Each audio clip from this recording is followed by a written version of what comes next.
Hello, everyone. It is July 6, 2021, and I am calling to order the regular meeting of the Pinole City Council. Can you please join me in the Pledge of Allegiance in honor of the U.S. military troops?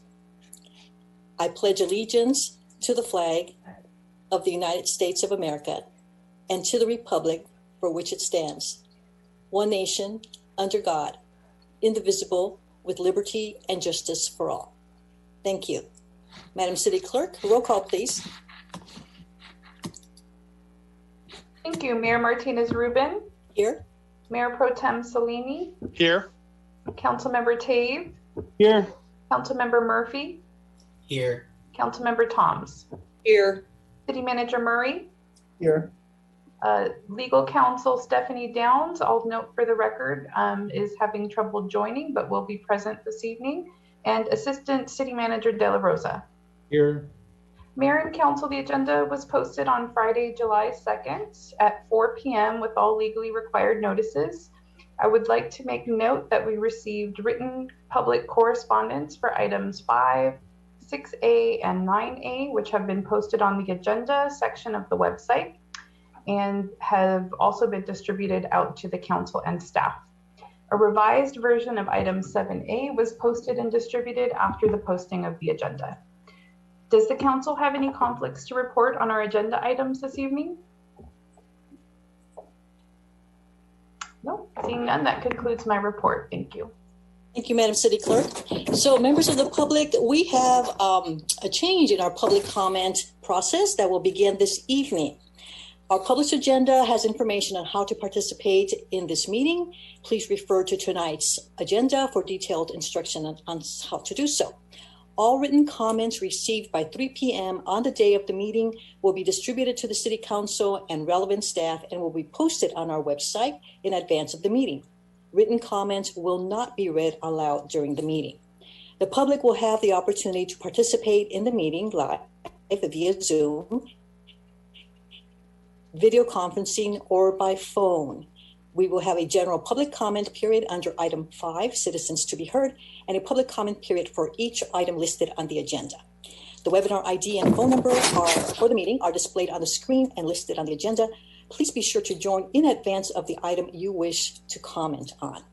When public comment period is open for the relevant agenda item, speakers will be asked to provide their name and city of residence, although providing this is not required for participation. Each speaker will be afforded 3 minutes to speak and then muted at the 3-minute mark. Speakers will be muted until their opportunity to provide public comment, and video will be turned off for public participants. When the mayor, in this case today, your mayor today, when I open the comment period, please use the raise hand feature or press *9 if connecting via telephone, which will alert the staff that you have a comment to provide. So we're going to try that out for all of this out for the first time during this meeting. Let's give it a try. I am now going to, I will let you know what agenda item we're on. We're going to be convening to a closed session, and citizens may address the council regarding this closed session item prior to the council adjourning into the closed session. And in this case, I am opening up the public comment period for item 3, convening to a closed session. Please use the raise hand feature if you are connected via Zoom, or press *9 if connected via telephone if you would like to make a comment. And you may need to unmute yourself once called on to speak.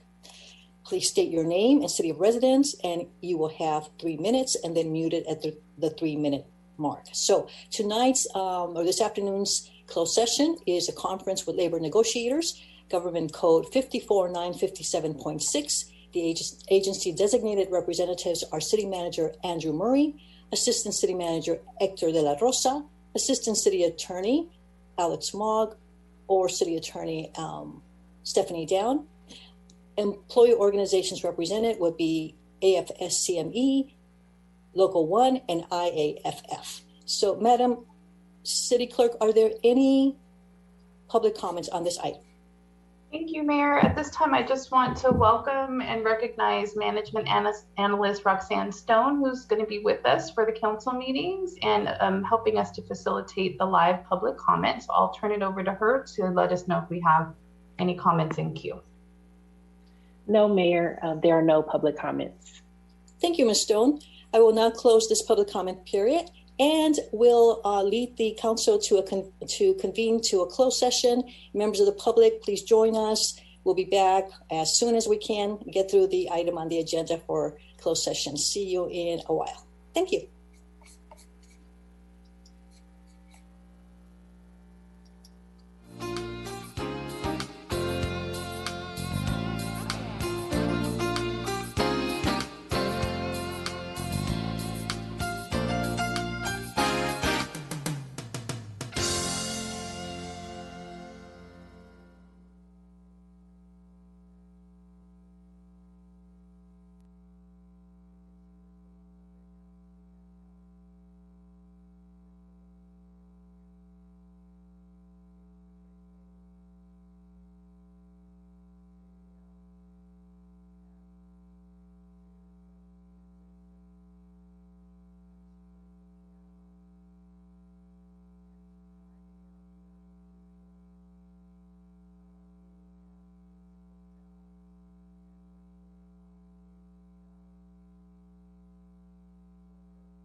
everyone. We're City Council, Pinole City Council members are back from closed session, and there are no reportable actions from our meeting.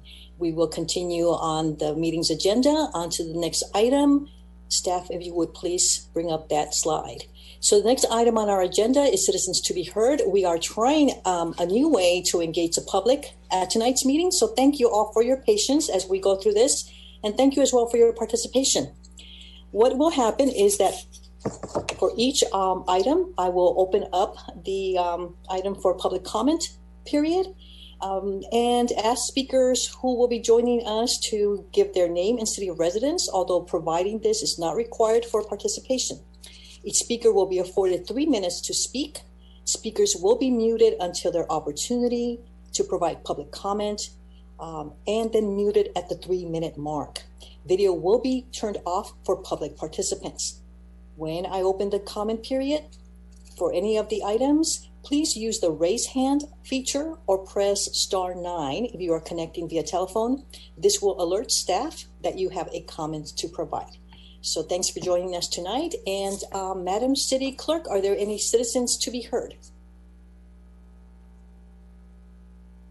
And Ms. Stone as well. Ms. Roxanne Stone is helping manage behind the scenes, and we'll also be looking to see who either has raised their hand or has otherwise let her know that they wish to speak.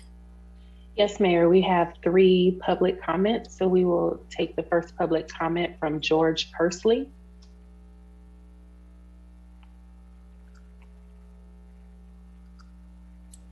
Good evening. Can you hear me? Great. Thank you. So I just wanted to briefly mention something really exciting that happened today. After 15 long months, too long months, our public library is finally open. It started opening at noon today. We're on a slightly different schedule. We go from 35 to 40 hours. And that schedule is Tuesday from noon to 8, Wednesday from 10 to 6, Thursday 10 to 6, Friday 9 to 5, and Saturday 9 to 5. Now, the bad news is we're gone for 15 months, and a lot of the surrounding libraries were partly open since September. So we need to get the word out. I'm doing everything I can, soliciting the help of anybody to get the word out that we are open. The good news is that we get to open as full service because the full service kicked in July 1st. So we're open completely with a community room available for booking and the computers, sit down and read a book. So I encourage everybody to say hello to the libraries. Librarians come and say hello to the shelves and stock up for your summer reading. And hope to see you there. Thank you.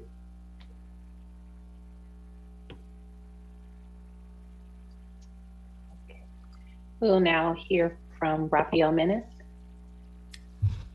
Hello, greetings, Mayor, Council, staff, members of the public. My name is Rafael Menes. I'm a resident of Pinole, and I have a few comments to make this evening. First, I'd like to thank George for reminding us all that the Pinole Library is open back up and is back open for business. It's great for us to have the library back in the community and to be able to use it fully as a shared community space again.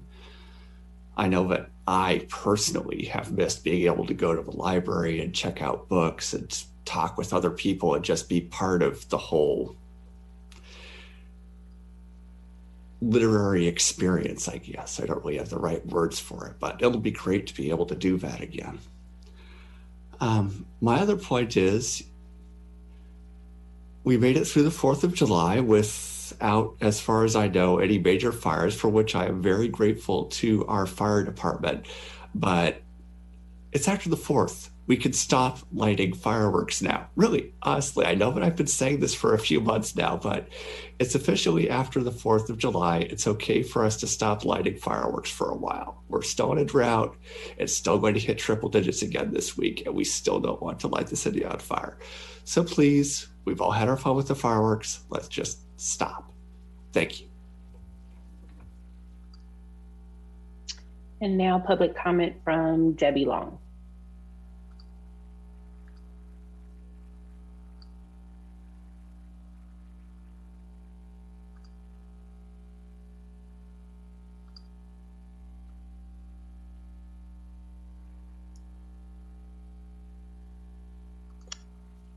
This is City Clerk Iopu. Ms. Long, you may have to hit *6 to unmute yourself if you're connected by phone.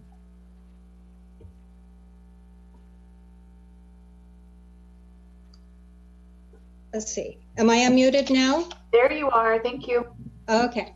Good evening. I'd like to begin by thanking Chief Weinkopf for meeting with my husband and me on the site where Galbraith and Rancho Road meet. After showing him the documents, including maps going back to 1977, he agrees that opening up that easement for an emergency access only would benefit the delivery of fire services and aid in the event of a necessary evacuation. In addition, we had a discussion of his creating a defensible space behind the Galbraith homes. It was my understanding that he was given a budget to do this, but it was not enough to complete everything he would like to do. Perhaps when the council continues its discussion on the budget tonight, they will include adding a line item outlining the chief's plans for providing defensible space and the costs associated with it. Perhaps the lion's share of the money expected from the federal government could be allocated to these types of fire safety measures. I would encourage the council members to take a look and see for themselves the urgency of having this addressed now. Additionally, I mentioned to the chief that Orinda had funded a project that allowed individuals to create defensible space on their property, and the city would provide for the pickup and the chipping of branches and tree debris that typically could not be handled by Republic Services. Would it be possible to have staff look into a similar program for Pinole? I'd also like to thank the city manager for having Appian Way clean today. It took the crew about 2 hours for that section from Michael to Sarah, and I would hope that it becomes a regular part of routine maintenance. In my recent talks with the city manager, though, I discovered that the council does not have a policy to address questions that may be presented under citizens to be heard. Since it is not time efficient nor required to answer questions at that time, previous councils asked that staff get back to the individual with the answers. If this council does not have that same expectation, then comments under citizens to be heard is meaningless. And one other thing is about the agenda. I noticed tonight that the last thing on the agenda is continuing the budget. And I just hope that this doesn't take place at 1 o'clock in the morning again. It really isn't very respectful of the citizens to have such important discussions about money at 1 in the morning as it has your last 2 sessions. And lastly, I'm going to continue to mention that Councilman Devin Murphy still has not given a statement as to why he does not stand for our flag during the Pledge of Allegiance. I assume he enjoyed the 4th like the rest of us, so I'd hope he'd give that some consideration as well. Thank you and have a good evening. We actually have 2 more public comments. Caller with the last 4 digits of 5748.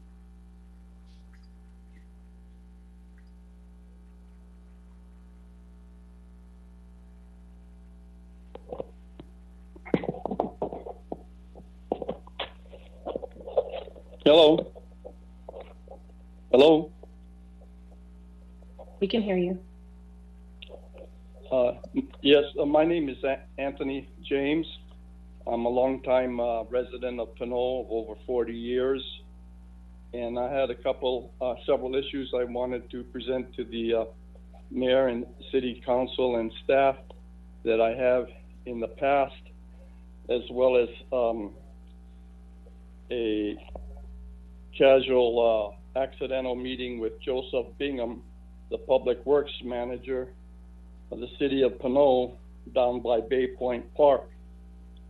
About 3 weeks ago, myself and another elderly senior like myself happened to bump into him in front of the new bathrooms at the park, and we went over several items on like a laundry list, and he took the time to listen to me, but when I asked him if we could have an appointment scheduled either that week or in the next coming week, he refused to accept our offer for a request to meet with him out in the field, yet he said he doesn't stay in the office behind the desk, specifically out issues in and around Adobe Road, the dog park, the trails behind the dog park that were a fire hazard, with huge trees that have been down for over 6 months to a year, 20 to 30 yards inside the Adobe Road Trail behind the dog park.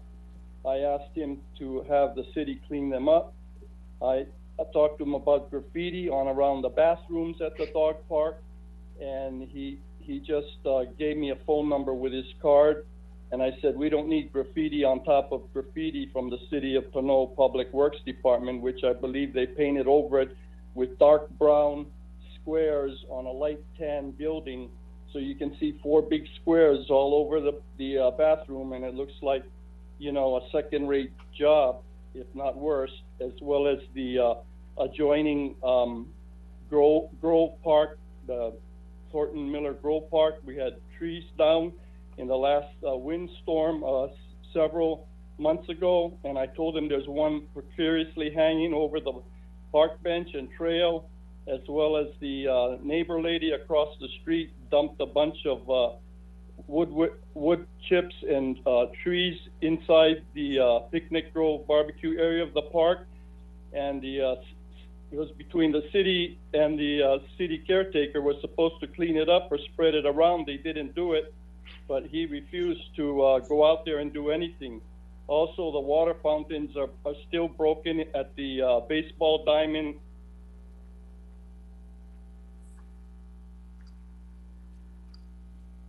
And Mr. James, this is the mayor. If you can hear us, we have muted you because you have reached beyond the 3-minute time allotted.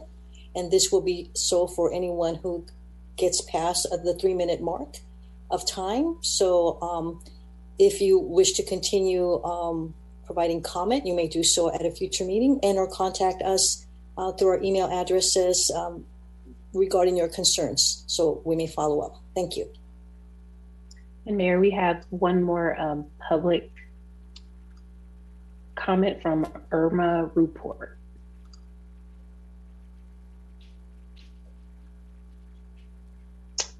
Actually, she's using an older version of Zoom, so I'm not able to enable her to speak.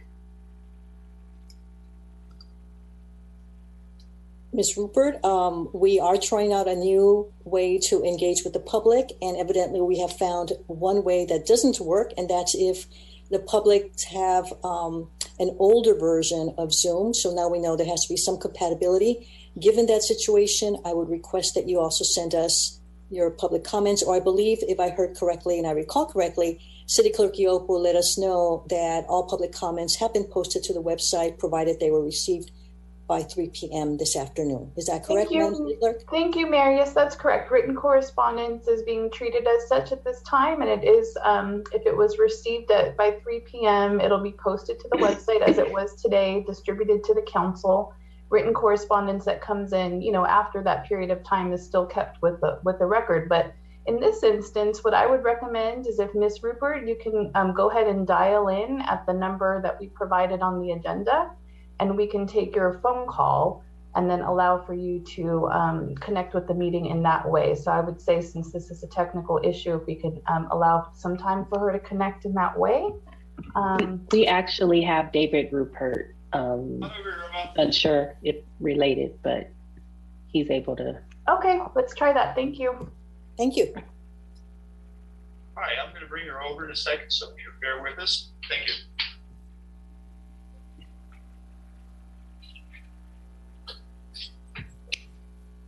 Can you hear me now? Hello? Yes. Yes. Here you are. Okay, thank you. I'm sorry. We got into another computer, and I apologize. I'll make it quick. Good evening, Mayor, Council, staff, and public. And I'm just going to make an announcement for Monday at the Senior Center. The food bank will be there from 9 to 11. Actually, it starts at 9 to 11, 2 hours. And it's going to be at the Senior Center this Monday, July 12th. And secondly, I'd like to make a quick comment. We have a former turned out council member, Debbie Long, who continues to harass and complain about our new council member, Devin Murphy, for not standing for the pledge. Can you get a life? Can we move on? You're a broken record. And Devin Murphy, I think you're excellent. I voted for you. You were the highest vote getter in Pinole. We love you. Keep doing what you're doing. and we're very proud of you. Thank you very much.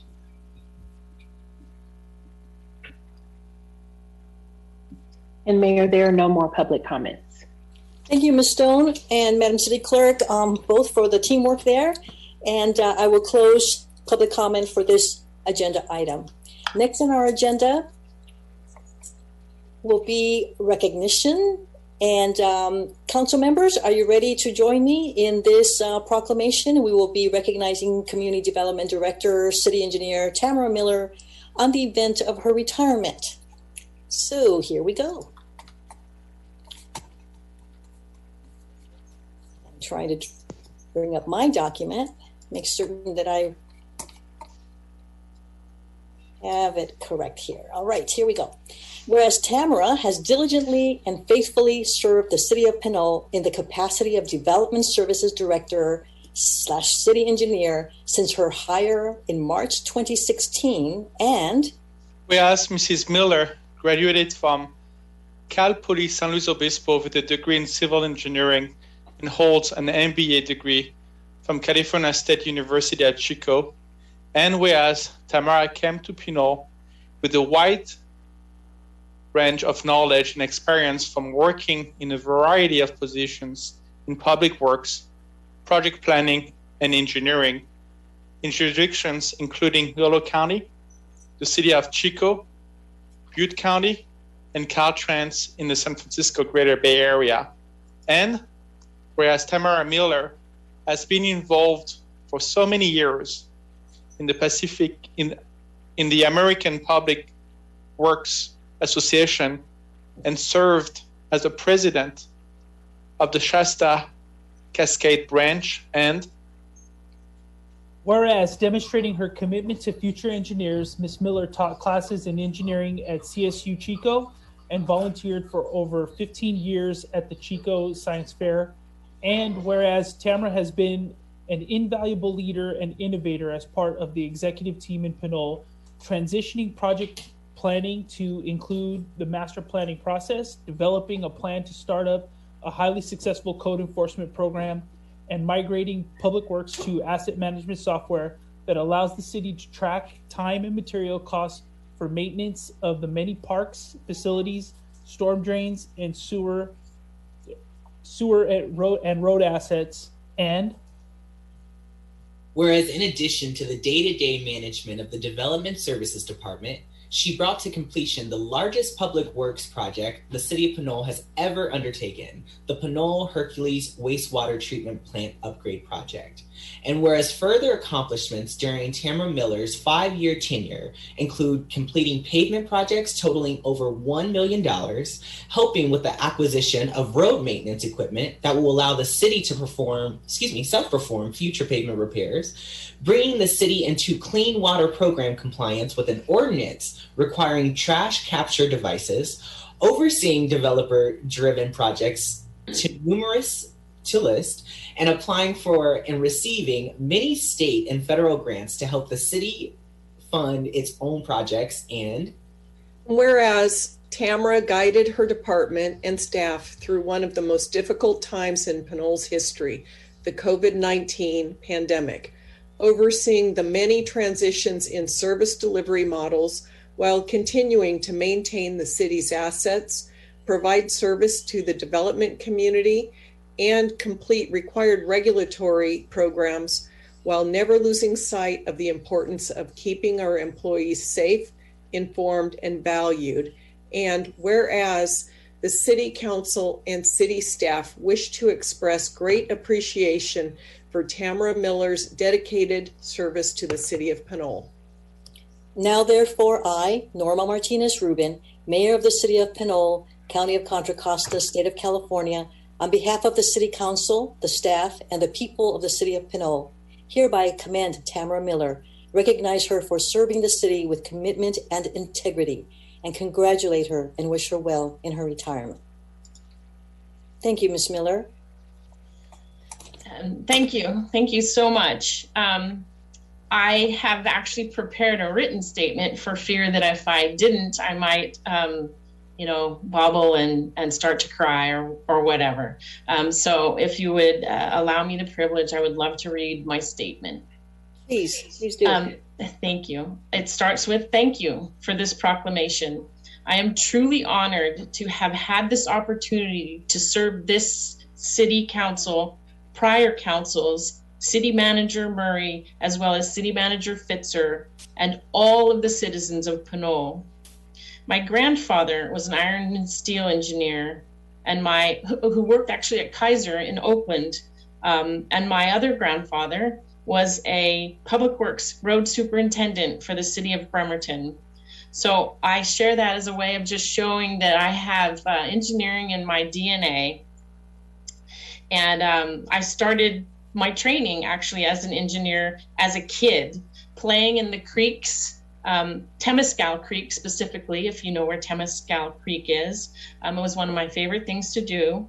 I also helped my father build a foundation under our home because in those old days, they didn't have foundations to start with. So I got to do excavation under a structure that was just so exciting for me as a young kid. And I, as sport, built hydraulic jumps in the V ditches behind my home during rainstorms just for fun, and got wet and everything. And that was before I knew what a hydraulic jump was. So there you go. Where's my spot? Oh, I will tell you that I have loved playing as a kid. I loved studying at college then as much as I love being a public works director now. I want to share that if I were a kid here in Pinole, you would surely find me in one of the hidden wonders in Pinole, and that is the fish ladder in the culvert under I-80. I love to talk about that. I had nothing to do with it, but I still think it's awesome. And any kid, if you want me to, hold your hand while you jump in, I'll help you explore. I also, as a kid, toured East Bay Mud's wastewater treatment plant near the Bay Bridge Toll Plaza. And now it's hard to believe that as an engineer, I have been an integral member of teams that have delivered 6 successful wastewater projects. The last one here in Pinole, my largest ever at $56 million. Now here's where the world gets small. Believe it or not, I modeled the effluent flow of Pinole's outfall along with the other outfalls in the San Pablo Bay as a college project 37 years ago. The impact of outfalls at even that time were very interesting, so people were studying them. Here in Pinole, I've had the opportunity to be part of building a new bridge, the San Pablo Avenue Bridge over the Burlington Northern. This will be most likely my last, and it's the 4th bridge that I've been a part of in the Bay Area. I served as the resident engineer for Caltrans for the I-580 Central Avenue interchange in El Cerrito, as well as the Posey Tube flyover in Alameda. Again, the world gets small. When I worked for Caltrans during Loma Prieta, I worked to reconstruct part of the culverts funneling Temescal Creek under 880. Now, while I love a great project, it has also been my honor to see the rewards of installing simple things like reflective tape on the backplates of our signals here in Pinole to increase the safety benefits of the signal backplates, preparing master planning documents to align expectations and hopefully eliminate surprises. The most important one, I think, is the sanitary sewer collection system master plan, as it will allow us to focus our improvements on the collection system. Acquiring a small fleet of vehicles to better serve Pinole, adding crack sealing, patch paving capabilities, migrating to Beehive, better decision making to facilitate better decision making for council and staff, writing grant applications to stretch our dollar. I've written over $6 million worth of grant applications, and it looks like we'll be receiving over $4 million of those dollars in the city of Pinole. I could go on reminiscing, but truly, hopefully by now, you can see the joy in my face for the time that I have been here in Pinole. and my 38 years in public works. See, I'm getting a little sappy. Again, truly thank you for allowing me to finish my public works career in one of the nicest little cities in the Bay Area.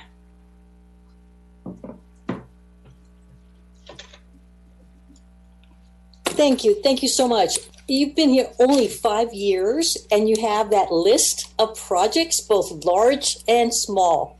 Thank you for being part of our city. And when we met some time ago, one of the things that I mentioned was the importance of keeping our sense of humor about the work that we do. And I hope that when you think about Pinole, you can chuckle a little bit as well. There are many projects remaining to be completed, remaining to be started. And perhaps we'll bump into each other, or maybe more than just bump into each other, to help see those come to fruition.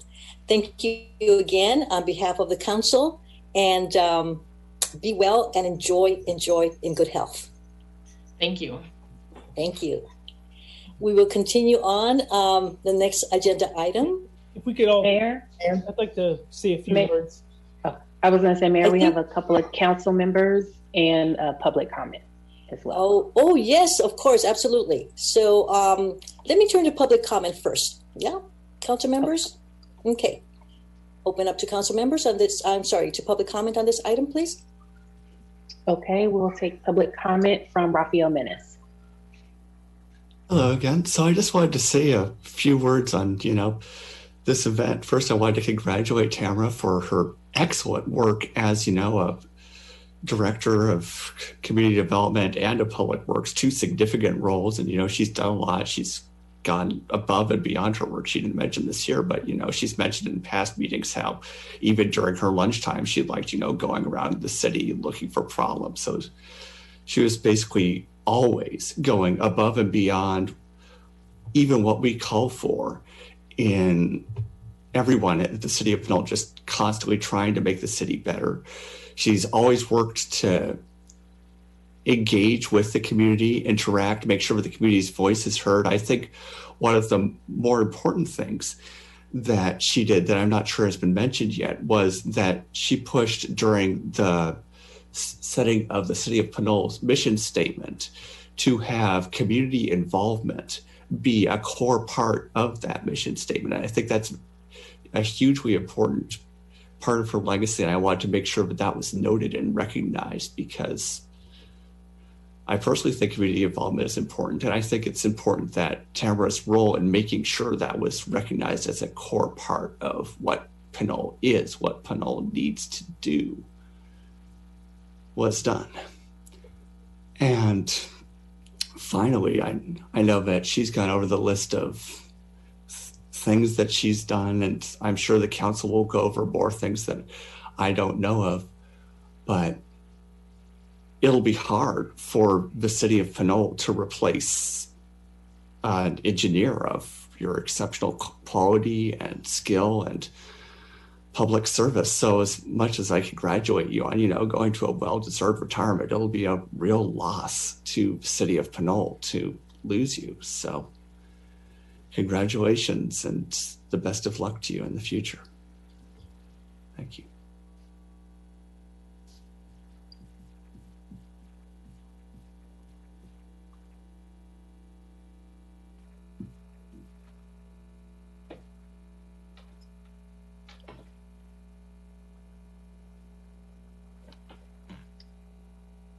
Mayor, we have council members who would like to say a few so words. I'll close public comment on this item. Thank you. So I'll turn to council members. Mayor Pro Tem Salimi.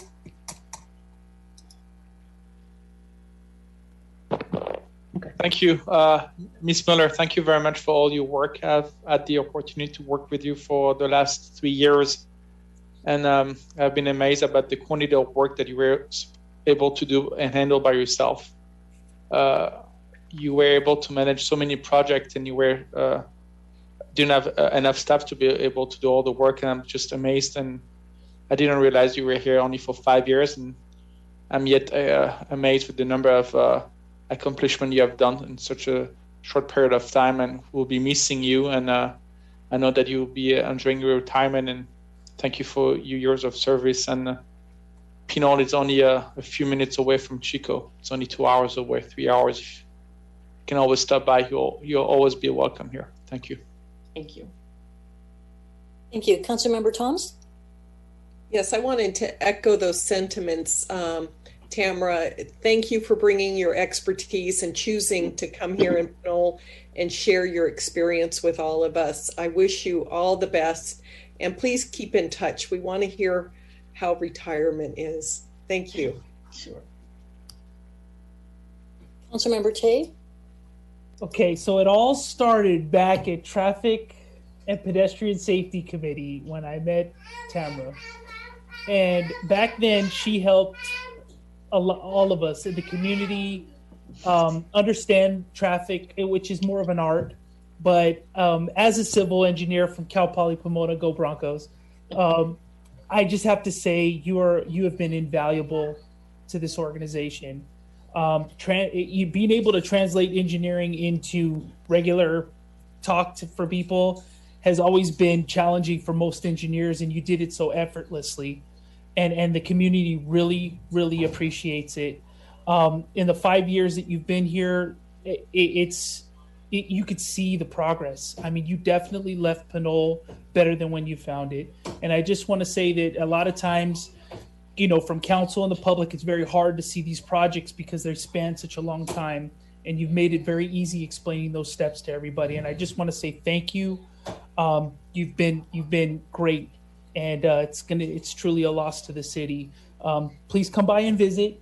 You always made 500 hours. Those 3 people you had in the office looked like an army, and you did great. I just want to say thank you, and please visit us and let us know how things are going. All right. Thank you. Councilmember Murphy? Yes.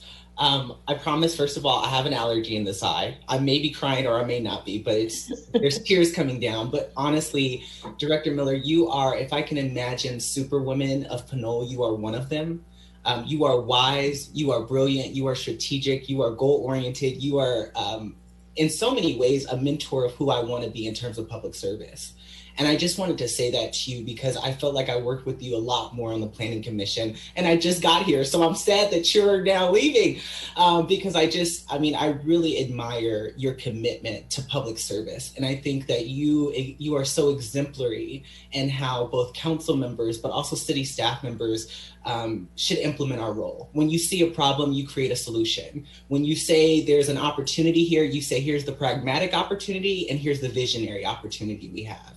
And for so many of the projects I've seen you work on, even when there's a lot of, sometimes hostility, sometimes apathy, sometimes, a lot of feelings, I feel like you always take a professional route and look to, again, a solution-oriented way. And I honor that so much. And I honor you and I respect you so much. And I'm so sad to see you leave. But I am so happy of the impact you have made on my life. And I'm sure the team that you lead in the city of Pinole, you have made an impact on so many lives. So continue to do that. I know you're retired, but please continue to be an open ear at least. I don't want to give you more work under retirement, but an open ear and advice sometimes, because those of us who are just starting this work, we see you and we admire the work that you've done. So just thank you so much and keep being incredible and keep being a superwoman and making a pathway for so many of us coming up. Thank you.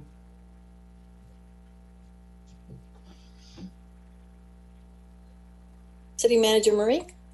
Thank you. I wanted to add my voice to the recognition for Tamara.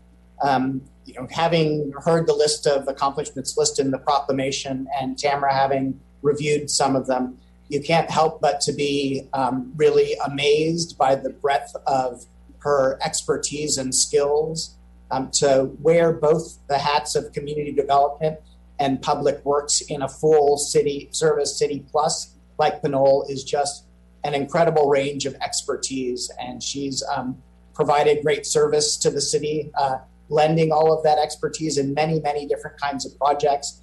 As you could tell from her comments, she has an incredible passion for public service. And I think other people have said she's really a role model of the the public servant. She's an incredibly hard worker, and she's always done things in a thoughtful and strategic way and done them well, which is an incredible attribute. And I just wanted to make those comments and note that we'll miss her very much. Of course, we're envious of her retirement, looking forward to continuing to be in touch with her and possibly work with her, and thank her for her really great service. Thank you. Chief Weinkoop. Tamara, I just wanted to say you've always been a friend of the fire department, super smart, solution-oriented, true team player. And I can tell firsthand from comments I get from the public works folks, you've got the utmost respect of your peers. And we're going to miss your expertise in the field, your humor in our departmental meetings. And on behalf of the Pinole Fire Department, I just want to say good luck in your retirement. Don't be a stranger, and God bless. Thank you, Chris. I don't see any other hands, but if you spot any... Madam City Clerk has her hand raised. Madam City Clerk, please go ahead. Thank you. Director Miller, I just want to share that I have truly enjoyed working with you. I think it's clear to us all that as a starting place, you're brilliant. And I've always been incredibly impressed with your level of expertise with each of the many, not just hats, but large hats that you've worn for the organization in your time at Pinole.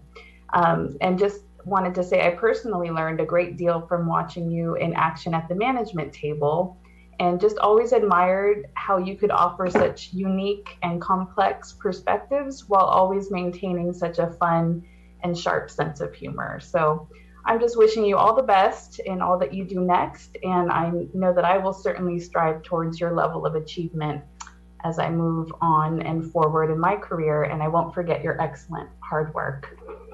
We will miss you. Thank you, Heather.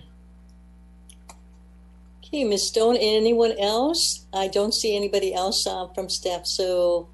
No one else, Mayor. Okay, then, Ms. Miller, you've got all these wonderful comments to absorb, hold on to, and I'm hopeful that you will stash away in a sack of accomplishments and many, many more yet to come, I'm certain, even in retirement, So again, enjoy in good health, and we will see you again at some other juncture. Thank you very much, Mayor. Thank you. Okay, we will be moving on to the next item on the agenda. And that is a presentation from Mr. David, and pardon if I'm mispronouncing this, David Teekerts, to give us a CalPERS update. And it's Mr. Teekerts. I'm here, Madam Mayor. Okay, please go ahead. Thank you. Happy to do so. So just want to make sure that we have the slides that I want to share teed up. Okay, there they are. So I'll just verbally advance them if that's okay with everyone. All right. Thank you for having me. City Manager Murray invited me to come give an update on matters related to CalPERS and funding the retirements like Ms. Miller that she has earned. So I'm here to give you a little kind of pulse check on what's going on with CalPERS. Specifically, the request was for discussions about the investment portfolio, significant decisions related to future employer contributions, and we also want to take a look at the impacts on normal costs and unfunded liabilities specific to the city. So maybe not the most scintillating topic, but this is material that will influence every single employee of the city. These are important decisions, and the timing couldn't be better because there are really kind of momentous, decisions being made by CalPERS board, really starting next month and then through the end of the year. So it's a great time to get an update on what's going on, and I'll share with you ways that you in the city can stay engaged, stay informed here. So I know that we need to keep it trim and tight on the material here, so let's go ahead and dive forward. Next slide, please. just a quick word on how, not even housekeeping, but there's a pretty neat kind of bifurcation of this presentation. So if you don't mind, I'd like to go through the first set of slides, and then I'll take opportunity for questions in the middle, and then we'll fold on until the end for more questions, if that's okay. You'll see that many of the questions that kind of bubble up will probably be addressed in the slides a little bit. So since most of you, I'm told, have a good understanding of CalPERS and how it works in general, let's just dive into it. So here are the investment returns for the portfolio over past year segments. So the previous year's investment returns were 4.7. The discount rate, which is essentially synonymous with our target rate of return, was 7%. So we did underperform last year. CalPERS goes on a fiscal year calendar, and so that timing goes from July 1 to June 30. So what you're looking at there, that 1 year of 4.7 was the previous year. So that was 2019 to 2020. The fiscal year that just wrapped up, we have not announced those returns yet, but I will kind of give you a sneak preview of those as we move through here. But the previous official year was 4.7. But as you see, kind of as you look at different chunks of years, you can see the returns. There's some variance there, and really anywhere that you look at it kind of in that 1 to 30 year timeline, you can get a kind of a different number. But over time, I think what we're seeing here is that CalPERS does essentially come close to and kind of hit around that 7 to 8 mark. Different kind of macro global investment market occurrences do impact us. When you go back 20 years, you're capturing the dot-com bust in the early 2000s. You're capturing, of course, the great global financial crisis of 2008, 2009. So you see that dip. If you go back 30 years, you're capturing more of those kind of boom years of the 1990s, where there was high returns very regularly. So where you come either before or after these different large, what we call market drawdowns, where global markets, stocks, but also real estate and private asset classes that we invest in all take a dip. CalPERS really captures and sees the impact of all of those, both feast and famine. Next slide, please. So funded status is perhaps the #1 barometer that the CalPERS Board of Administration looks at. So the board is, roughly analogous to a city council. They are elected from the membership. Some of them are also appointed. There's 13 total human beings on the board. And really their task, their fiduciary obligation is to manage the funded status of the entire system. So the system is the 3,000 different employers that are in there. So Pinole being one of them, there's over 2,999 others approximately. And the funded status refers to the amount of money that we have on hand versus what we expect to have to pay out in pensions in the future. So as of the last fiscal year, CalPERS had 71% of the assets that we need to have to fund these pensions that we expect. 71 cents of every dollar. The colors roughly equate to when you start to get into either the danger zone, to the redder portions. When you get into the 50s, when you only have 50 cents on the dollar for what you'll need to spend, given CalPERS and other large pension funds, kind of like large size, it's very difficult to kind of invest your way out of that. So really important for the board to keep the funded status above 70% and really try to push it to the right towards the green zone, which is in your 90 to 100%. And there's been some positive developments in that, which I'll share in a moment. The goal is technically 100%. That's the written goal for every pension plan. But in reality, in actual lived reality, anything around 90% is very good. That really loosens kind of the bonds around CalPERS' hands in terms of what we can invest in, what the asset mix can look like, our ability to weather those inevitable market dips and drawdowns. That would be terrific for everyone in the system. So that's the goal. And it's something that can be done. In the late 90s, CalPERS was in fact 100% funded and even super funded for a while at 120%. Although that did lead to some probably short-sighted decision-making at various levels back then. Next slide, please. This may be a familiar image to you if you've been on the CalPERS website or you have ever come to a CalPERS event where we educate members on benefits and whatnot. This is called the pension buck. that we put out. So it's a simple heuristic that helps to explain where the money comes from. Okay, by money I mean where does the money that goes out in these pension checks to your retired employees, where does that come from? If you had to break it down proportionally, there's three and only three sources. This is something critical to understand, is that there's no magic fourth source out there. So 55 cents of every dollar that's paid out in pensions comes from CalPERS investments. So when the city and the members contribute to CalPERS, we take that money, combine it with the contributions from the other 3,000 employers in California and the 2 million members that make up the system. We put all that money into a giant pot and we invest that over time. That money is then used to pay out these pensions. So 55 cents of every dollar of every pension comes from those investments. 13 cents comes from the members themselves. So some of you may be CalPERS members yourself. You'll note that every paycheck that you get, a certain amount is withdrawn and withheld, and that is sent directly to CalPERS, where we invested on your behalf. The difference between those two, the middle section of the dollar here, currently 32 cents, is paid by you, the employer, by the city. And of course, that is drawn from revenues from citizens through taxes. It can also be contributed to by sales taxes and other financial vehicles such as bonds and the like. But when you boil it down, this is money that comes from the city in addition to the money from the CalPERS members.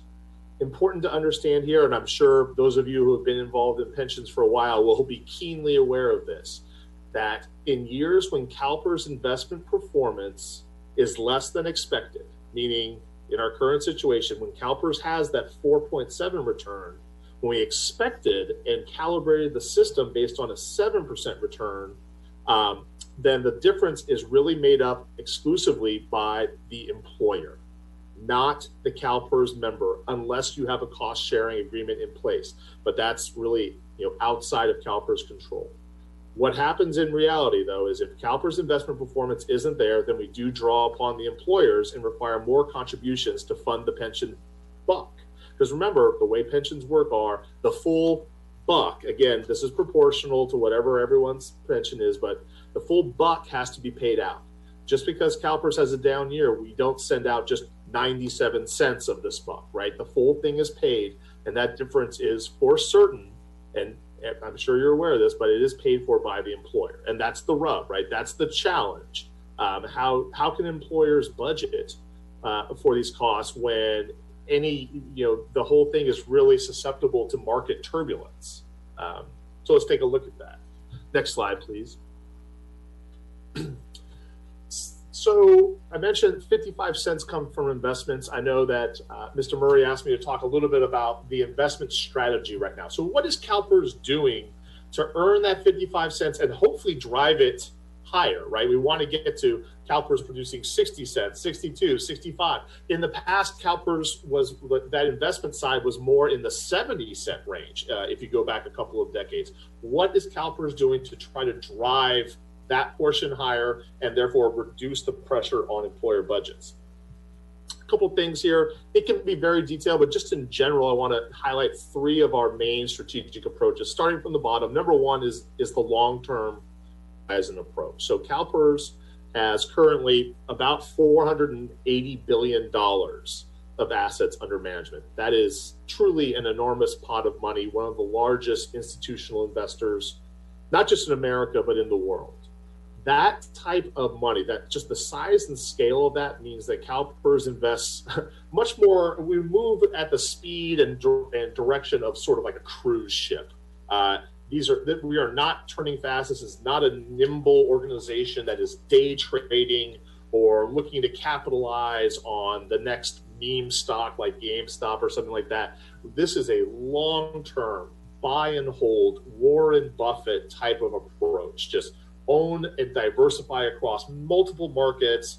Not try to time the market. We're not stock pickers. Just try to spread the money around, diversify, limit downside risk, and be really a cautious but opportunistic investor when we can. That's the approach. This approach frustrates stakeholders all the time because while it's very good and prudent, everyone understands that it's beneficial in market drawdowns to be conservative because you don't get the hit that somebody who is leveraged to the hilt will get. It also means that some people will say, well, the S&P 500 returned 30% last year. Why can't CalPERS get 30%? It's because we're not going all in on Amazon, Facebook, Netflix, and Google stock. Okay, we can't do that. We have to be able, like, if any of those companies were to get shaky or get regulated, then half of our portfolio would collapse. So we have to be very conservative, and this can be frustrating to folks. But there's a method to that. There's a rationale to it. Okay. The second gear in this kind of like clockwork is access to private markets. What I'm referring to here is investments that are things that you and I and your normal retail investor could not go to our E-Trade account or our Robinhood account or anything like that and invest in these. These are private equity investments. These are direct lending to private companies. This is purchasing commercial real estate at scale. This is investing in things like infrastructure globally. This is buying timber in Siberia. This is investing in toll bridges and airports in England and everywhere else in the world. These are difficult, kind of like structured investments that are not available to Joe investor. So that's really important to CalPERS, particularly private equity. And those of you who are maybe familiar investors will know that there's a little bit of opprobrium attached to private equity as kind of a concept. There are people who, as really sort of a philosophical approach, just dislike it. Not super popular with labor, for one thing. There's the idea that, these private equity investors come in, they take over a homegrown company, make it more optimized, make it more profitable, but that often entails downsizing, people lose their jobs, etc. So there were folks who say, well, I don't want CalPERS in that market. But when it comes to earning returns needed to fund the system, it really has no peer. The private markets are more lucrative. They are more profitable. For the last 20 years, CalPERS has been invested in these markets, and they are consistently our best performing asset class. So we're caught in a little bit of a tricky and sticky wicket there, where on the one hand, a lot of our folks, including members of our board, even internal investors at CalPERS, have some qualms about investing in these companies. But on the other hand, our fiduciary obligation is to earn returns to fund the benefits, right? So kind of where the rubber meets the road there, we have decided that we do need to invest in these private assets. And our goal is always to do that along ethical lines. But because they're private, you really can't control it. So that's always kind of like a give or take. But important to understand that that's something that CalPERS does invest in, we have invested in, and we actually want to invest more in order to earn the returns needed to fund these benefits and to keep employer costs, frankly, as low as we can. We are looking at the same charts that your finance director and city manager are looking at and going, wow, those costs are going to be a pretty darn high percentage of payroll, especially for our safety members. What can we as CalPERS do to lessen that? And it really is about getting as much of our capital as possible allocated to these private markets right now. So that's an ongoing discussion. Almost every CalPERS board meeting, we're arguing about and hearing public comment on private markets, and it's also a big story in the media a lot. The third piece of CalPERS investment strategy to be aware of is our position as a shareholder advocate. So because CalPERS is so big, because CalPERS has $480 billion, because CalPERS has this brand and owns all these shares of public companies, now we're pivoting away from these private companies to like Exxon, Apple, Amazon. CalPERS is among the largest holders of many of these companies. And because of that, because of the amount of shares that we have, we really have a seat at the table for discussions about how those companies should be run.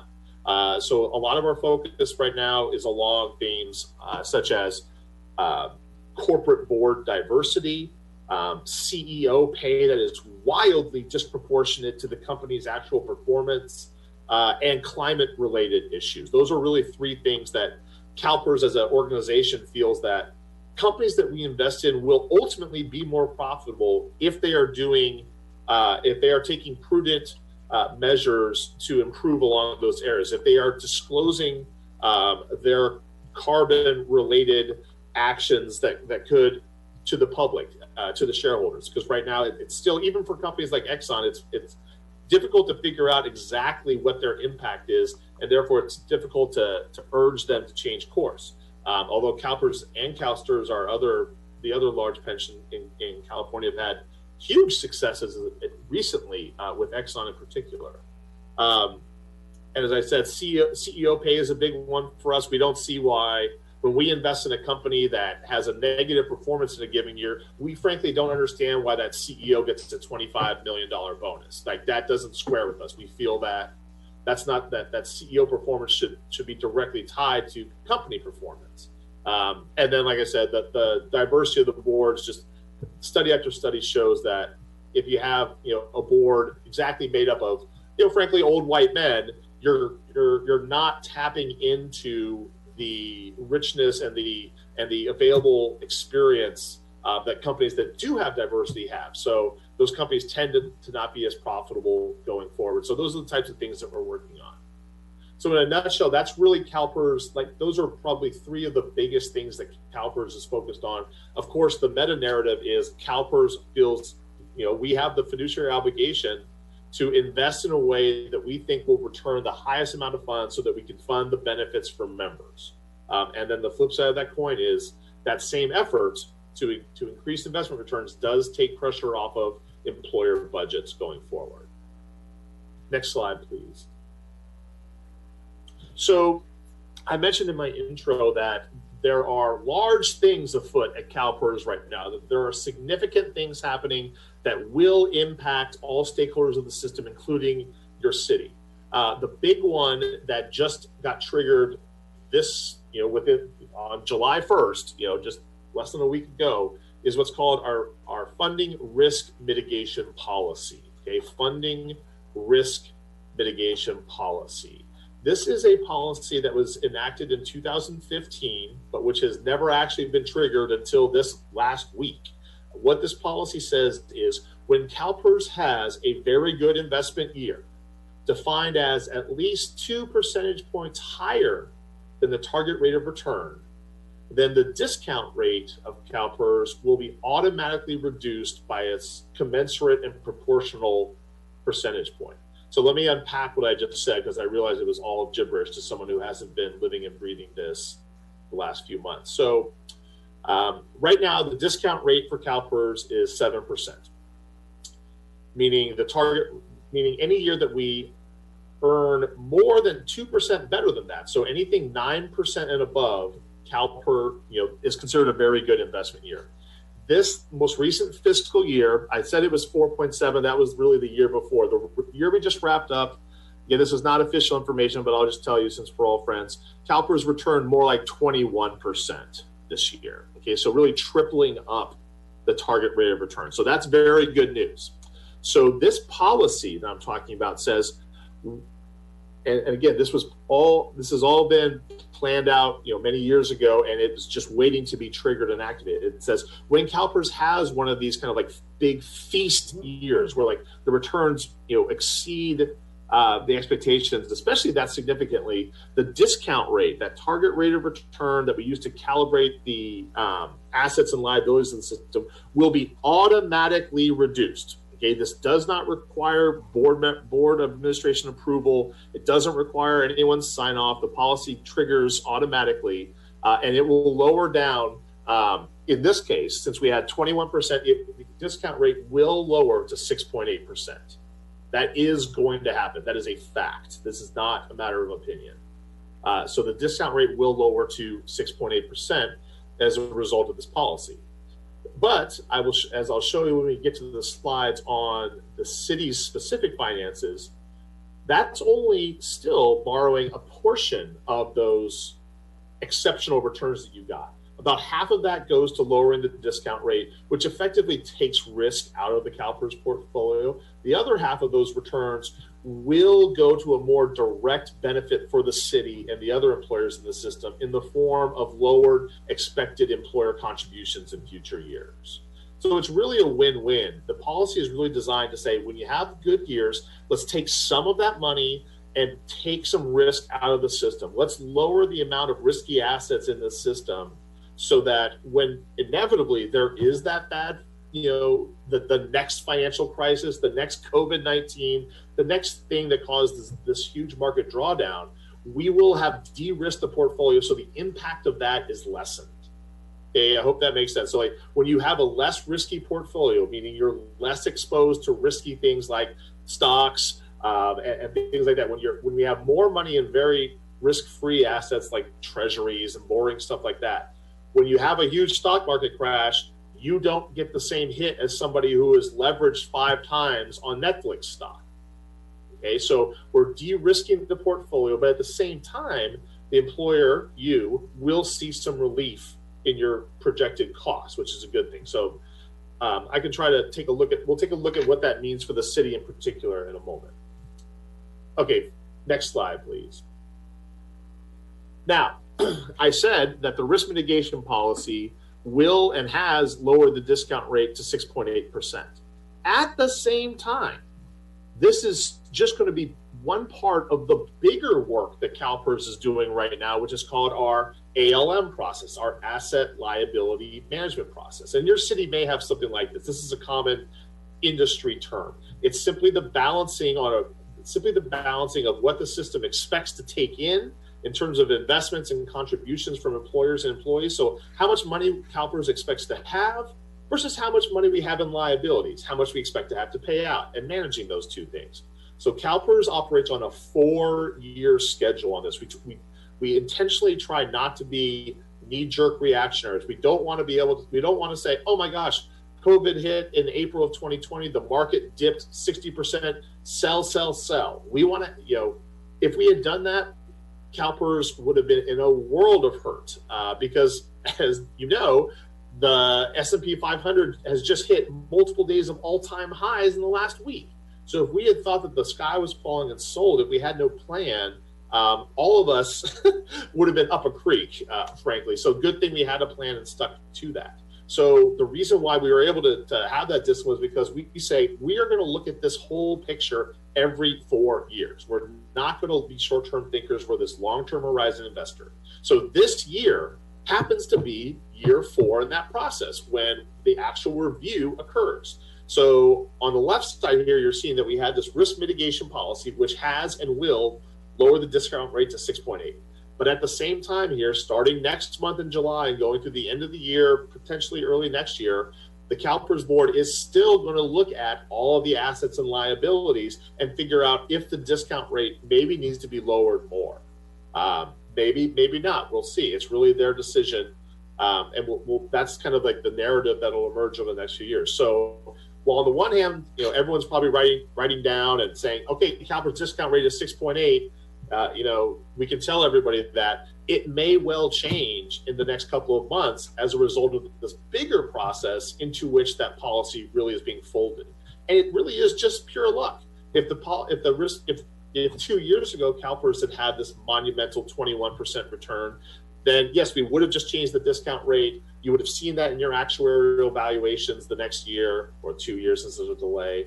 And it would happen really in isolation. But because it just happened to occur the same year that we're doing this bigger end of this 4-year cycle work, it's going to be folded into it. So you aren't going to see immediate changes. CalPERS isn't going to immediately de-risk its portfolio and just have to do it again in the next couple of months. We're going to fold it into that work.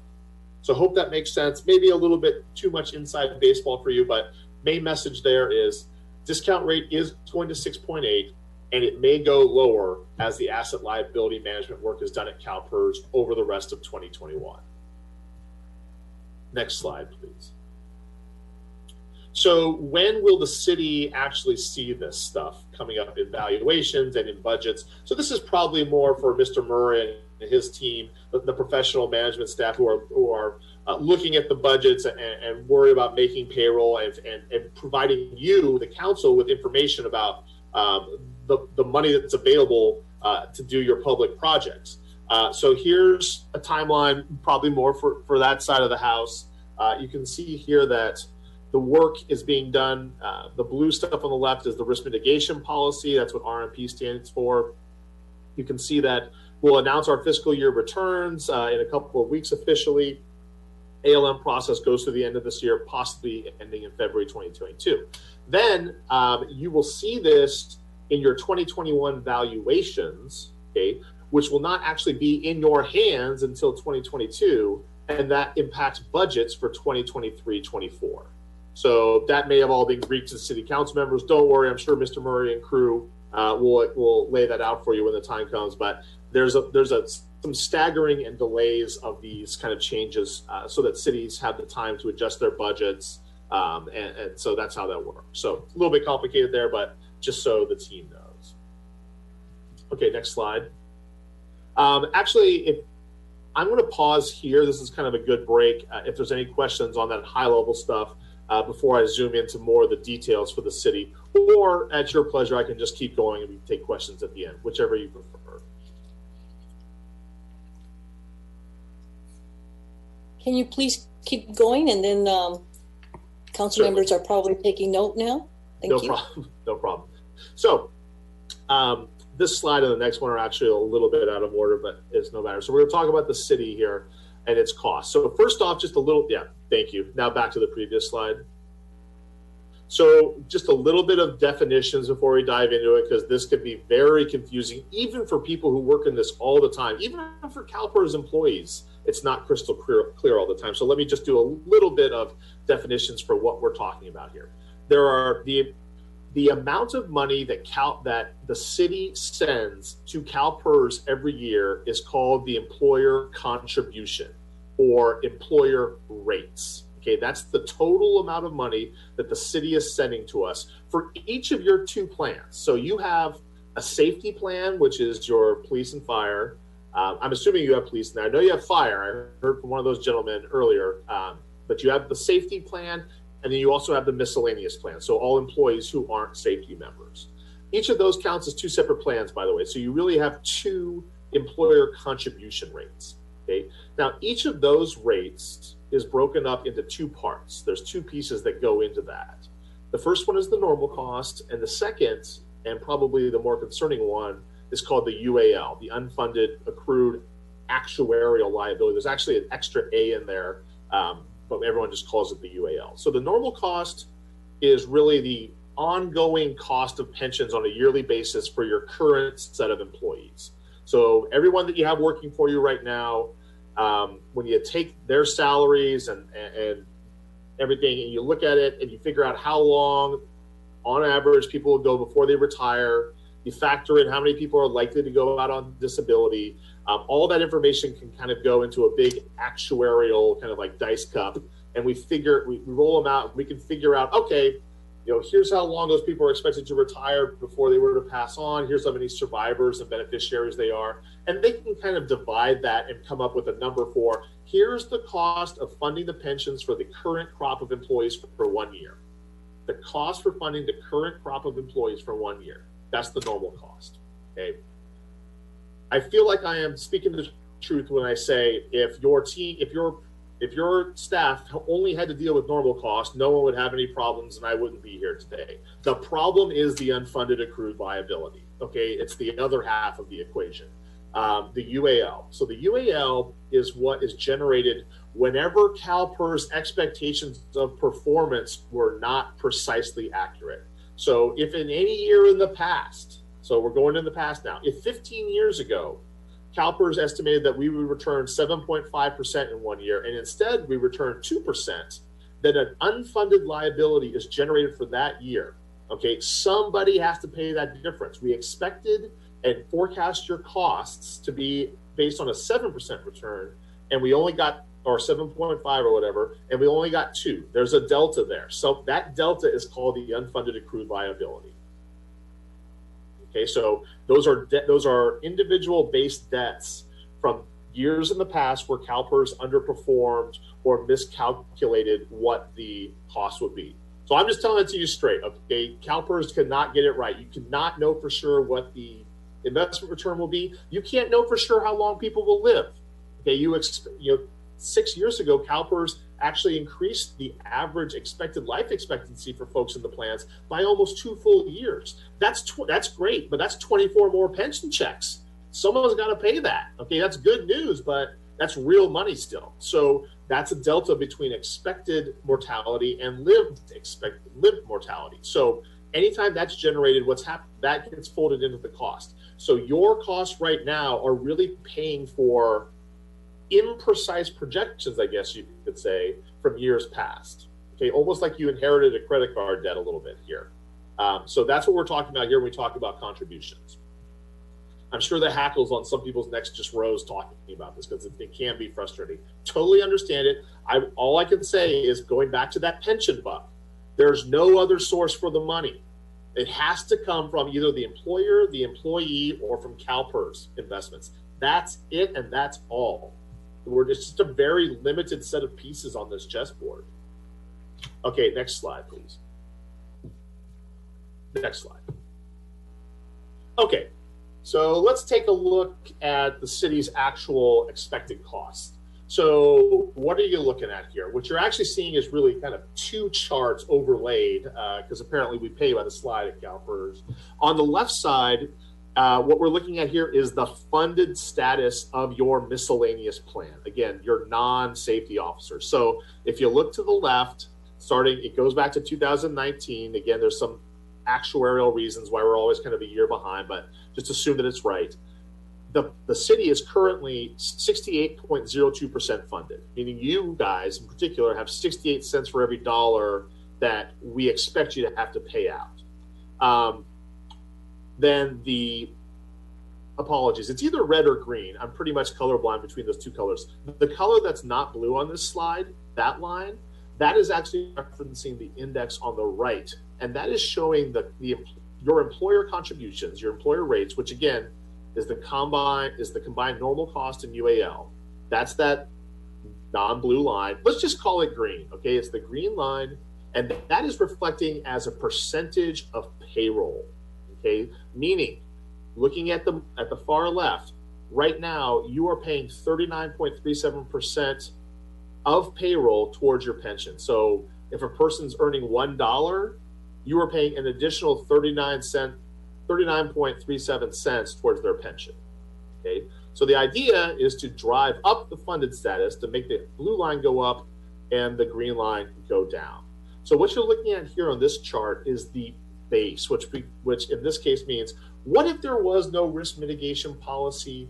What if CalPERS got exactly 7% every year, like clockwork, which we know is a mathematical impossibility, but and people lived and retired and passed away exactly when we expected to? That's what you're looking at here. Here is what we expect the plan to do over time. Okay. Now, next slide, let's overlay that with what's the new projection based on everything I've told you tonight, with that risk mitigation policy, lowering the discount rate to 6.8, but also you just earned a nice fat 21% investment returns last year. Now what happens to those two things?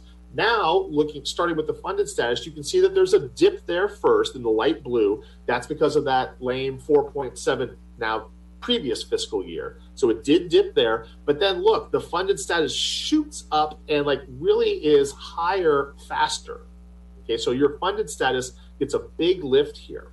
And then with the green or brown lines or whatever, you can see now that this new line shows that your percentage of pay is going to lower much, much quicker here. Again, it shoots up briefly. That's what you're seeing there, that kind of triangle in the top left. That's from that 4.7. But when the 21% gets factored in, even with the reduction of the discount rate, you can see how as a percentage of payroll, your contributions are reduced. The city will receive relief. And this even factors in the ongoing discount rate being 6.8, which in general raises contribution rates. So really what screams out here to me is just how important CalPERS investment returns are to the equation and to the really the expected returns for the city. That is by far the number one factor that impacts your contribution rates. far more than salaries, far more than how long people live or how long they work even. The investment returns of CalPERS are like numbers 1 through 8 on a scale, on a list of 1 through 10 of the most important factors. That's why it's so critical that we invest in private assets. That's why we resist almost every attempt for us to divest, no matter how much we dislike certain industries or practices, because we need to make the money to reduce the impact on employers, because you can see what happens to your projected rates when CalPERS hits it out of the park. Okay, next slide. Now let's look at the plan that's probably causes a little bit more challenge for you, which is the safety plan. It's a simple matter of fact. The safety plan pension formulas are more generous. They are more expensive. The work's harder and more dangerous, but it is more expensive. So bottom line. So let's look at this. Again, what you're looking at here, same as the 2 slides ago. Here is the perfect world. Here is the perfect actuarial world in which people live, work, and die exactly what we expect them to, and CalPERS earns precisely what we expect them to every single year without fail. Okay, so again, the funded status for these plans are currently 72%. That's actually quite good for safety plans, believe it or not. The fact that your safety plan is better funded than your miscellaneous plan shows me that at some point you were contributing more into this plan than probably your expected, probably more than your minimum at some point. Anyway, you can see here again, funded status 72. Over time, really over the next 15 years, you will get to 100% funded status. Again, contributions as a percentage of pay, 52.6, and then over time it would go down to 13.13. Next slide. Again, let's overlay this now with what happens as a result of what just occurred in real life. Okay, the 4.7, then the 21.3, and the lowering of the discount rate to 6.8 now and going forward. Again, you see that kind of, let's look at probably the more pressing one for you is the contribution rates, the employer rates, and that's in the green or red or whatever. You can see that it does spike up a little bit there briefly because of that 4.7, but then look at that. Look at the dip. Look at the difference in percentage of pay going forward into like 23, 24, 25. This is significant. Okay, I'm telling you, your finance director is looking at this chart right now. Significant cost relief on employer rates as a result of those big returns, even with the discount rate being lowered.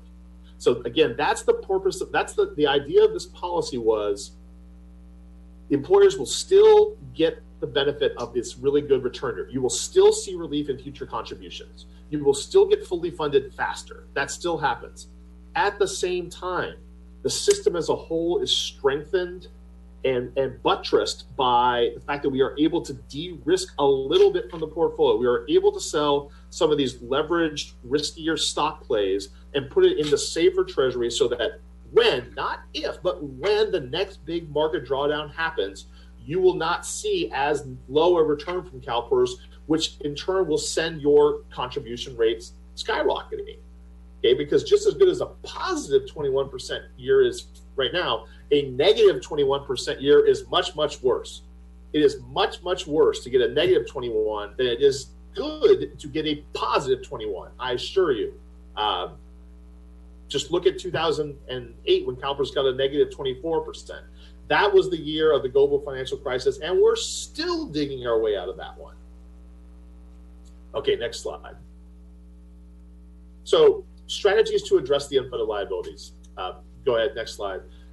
This is not specific to the city, so don't try to figure out the numbers and everything. This is just a conceptual concept. So you have there's two things that can happen to benefit the city's future projected contribution rates. And here I'm assuming that the city is expecting some challenges with those rates. I may be wrong, but most cities look at the payments that are owed to CalPERS, especially 4, 5, 6 years out, and say, wow, I don't know how we're going to afford that with our current level of community services. Something's got to give, like something.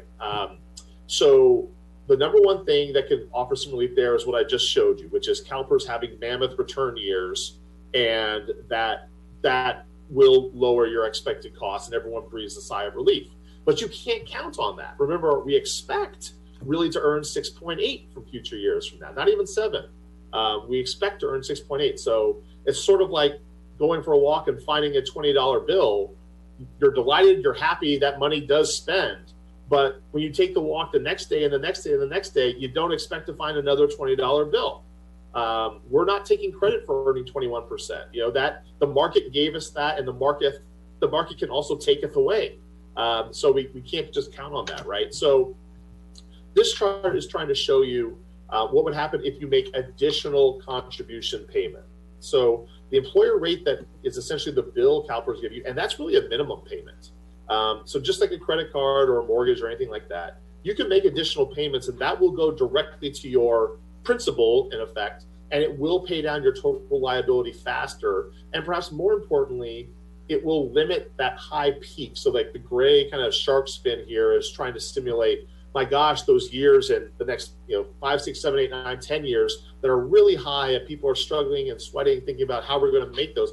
If you pay more now, yeah, that hurts, but it'll never go as high as that peak. That's what the orange line is showing here. If you make additional contributions, yes, it's more than what you want to pay, and yes, it hurts. But it will prevent that peak in cost that may be untenable, if not for Pinole, then for other cities. Okay, next slide. All right, I'm wrapping up now. Don't worry, I'm almost done. So risks and future decisions. Next slide. What I want to show here is just what are the things that CalPERS is grappling with really on your behalf? What are the challenges to the system, and things to be aware of that are not a distraction, but they're the challenges of the key risks that we're dealing with.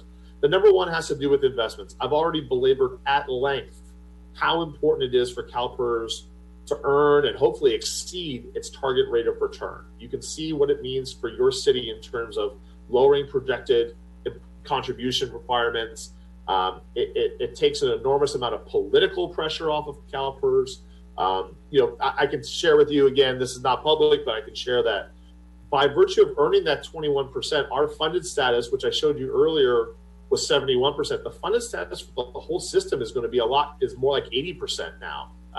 So investments are the biggest thing that we can do to boost the overall sustainability of the system and make your lives as employers better, and really secure the system for the ultimate recipient of the program is the retirees who receive the pension checks.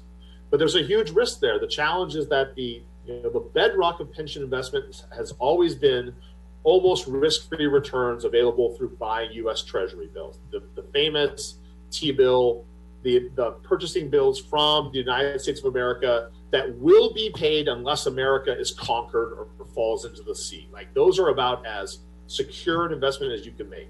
Well, those used to pay 10%, and now they pay less than 1%. So if we put all of or a big chunk of our money into something that returns less than 1%, how the heck are we going to earn 7% or even 6.8%, much less the 21%? So the availability of these kind of like bedrock foundational investments that were there for pensions for decades are simply not there.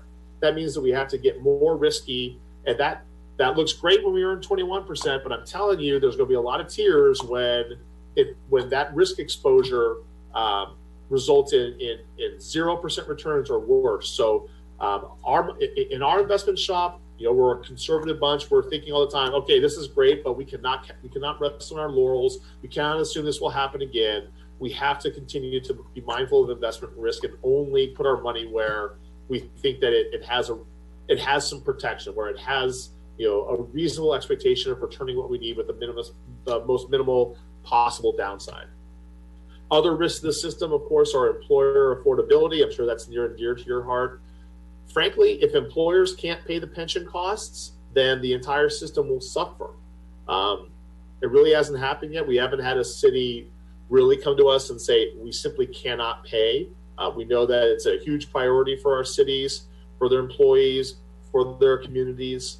But if rates were to double, say, then it would be some tough choices to be made. So this is something that CalPERS is very mindful of, and that's why we're always working so hard to provide information, to provide tools and resources, to provide programs to pre-fund. The one thing that we can't do is simply say, oh, sorry, you don't have to make your pension payments anymore. Again, the money has to come from somewhere. And so we try to make the biggest share that we can, but it's not going to grow on trees, and it's not going to be magically airdropped onto us. Climate is a risk overall. I've talked about how we think it's a risk to the companies in which we invest. We think it's a threat to their existence, essentially. And so that's why we are very active shareholders. If this is related to the next one, political pressure to divest, I bet some of you have some questions in your mind right now. Why is CalPERS investing in, pick your topic, okay? Pick the thing that you don't want CalPERS to invest in, and CalPERS is invested in it, I assure you, because we're global investors. So almost everybody has a problem with something CalPERS invests in. And my response to that is, what precisely would you like us to invest in to earn this 6.8% return?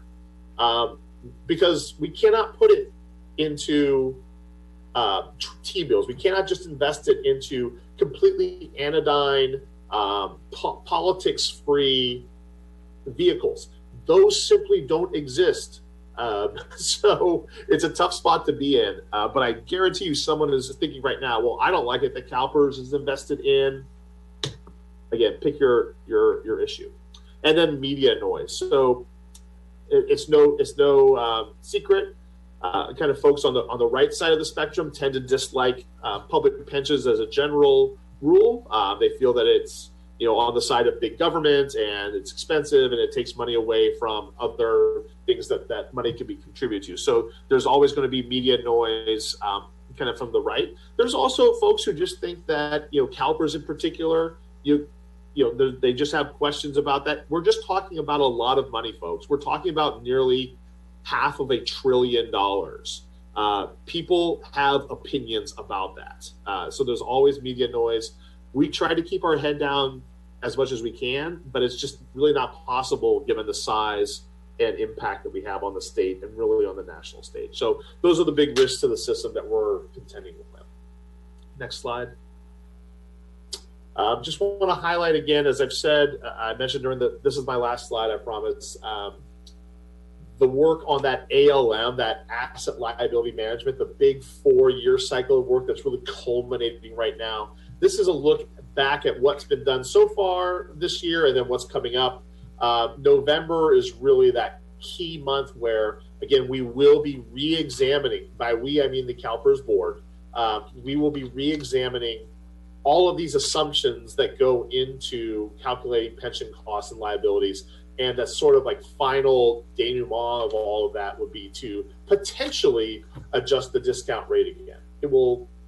I'll just say there's no timeline in which the discount rate is increased, so we can set that aside. The question is, will it stay at 6.8 or will it be reduced further? That is the question that will be decided. Currently, that's on the docket for November. If I were a betting man, I would say that discussions will rage on that and that it will be pushed almost certainly to early 2022.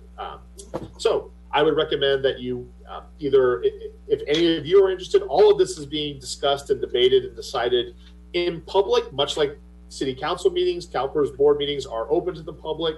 We're currently doing Zoom meetings just like you. We offer opportunities for public comments.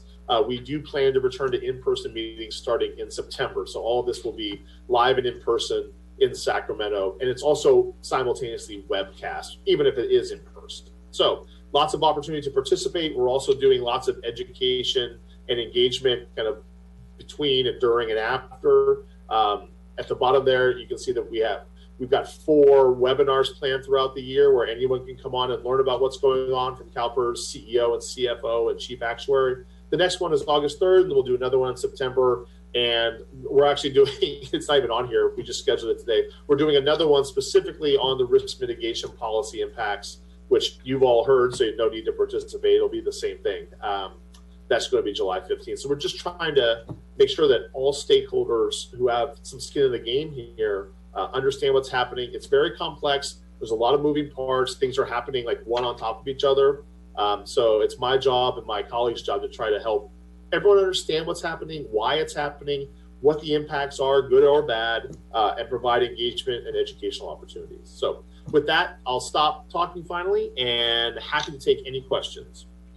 Thank you, Mr. T. Kurtz. I'm going to turn to council members for questions, and I will ask council members, given the remainder of our agenda, if you would please provide your top 2 questions. You probably have many, many more, we could probably spend several webinars and workshops on this, even the same material. But we do have another presentation by another person, and he has been patiently waiting for us, and we also want to give him our attention. So, council members, your top 2 questions, please. Councilmember Tate. Thank you for that presentation. I gotta say, that was a very informative and well put together. Thanks again. So 2 questions. One, the discount rates, when they go down, the cities wind up contributing more money to the pension costs. And the question I had was, are cities independent of each other, knowing that the bulk of the investment is a pot that everything goes into? Do some cities get penalized, because other cities are not performing as well or contributing as much? Great question. Thank you for that. The answer is no. The city's 2 plans each operate independently, and that's even though they are what's called a pooled plan. I've always thought that that's a poor piece of terminology on CalPERS' part, but that is the term. It really means it really is just a bad term. Yes, you're a pool plan because this is not a large city. We're not talking about a large number of employees compared to something like Sacramento or the large counties like Santa Clara County with many thousands of employees. So your plans are all pooled together, but your assets and liabilities are exclusively yours. So if you were to make, for this question comes up all the time, if it can be both cynical and positive, right? It's like, if I were to make if the city were to contribute an additional $2 million towards pension costs, are other people also getting a piece of that, or is it just the city? The answer is just your city. In fact, just your plan. It's possible to dedicate it just to the safety plan or just to the miscellaneous plan. You have total autonomy there. So it's the pooled concept is really more of like, that's for us. That's for us in the background figuring out it, but it's really your pot of money. It's your funded status. It's your liabilities. And so any actions really just go to and from you. And then second question, when you mentioned the 20% plus, what we did was we basically, like, let's just imagine it was 21. Then for the next 3 years, we have our 7%. Is that what we're doing to kind of shorten that curve? Great question. That is not what's happening here. Okay. So we, in the past, have done what we called phase-ins when the discount rate was reduced. That may be what you're referring to. So several years, at the end of the previous 4-year cycle, the discount rate was reduced from 7.5 to 7.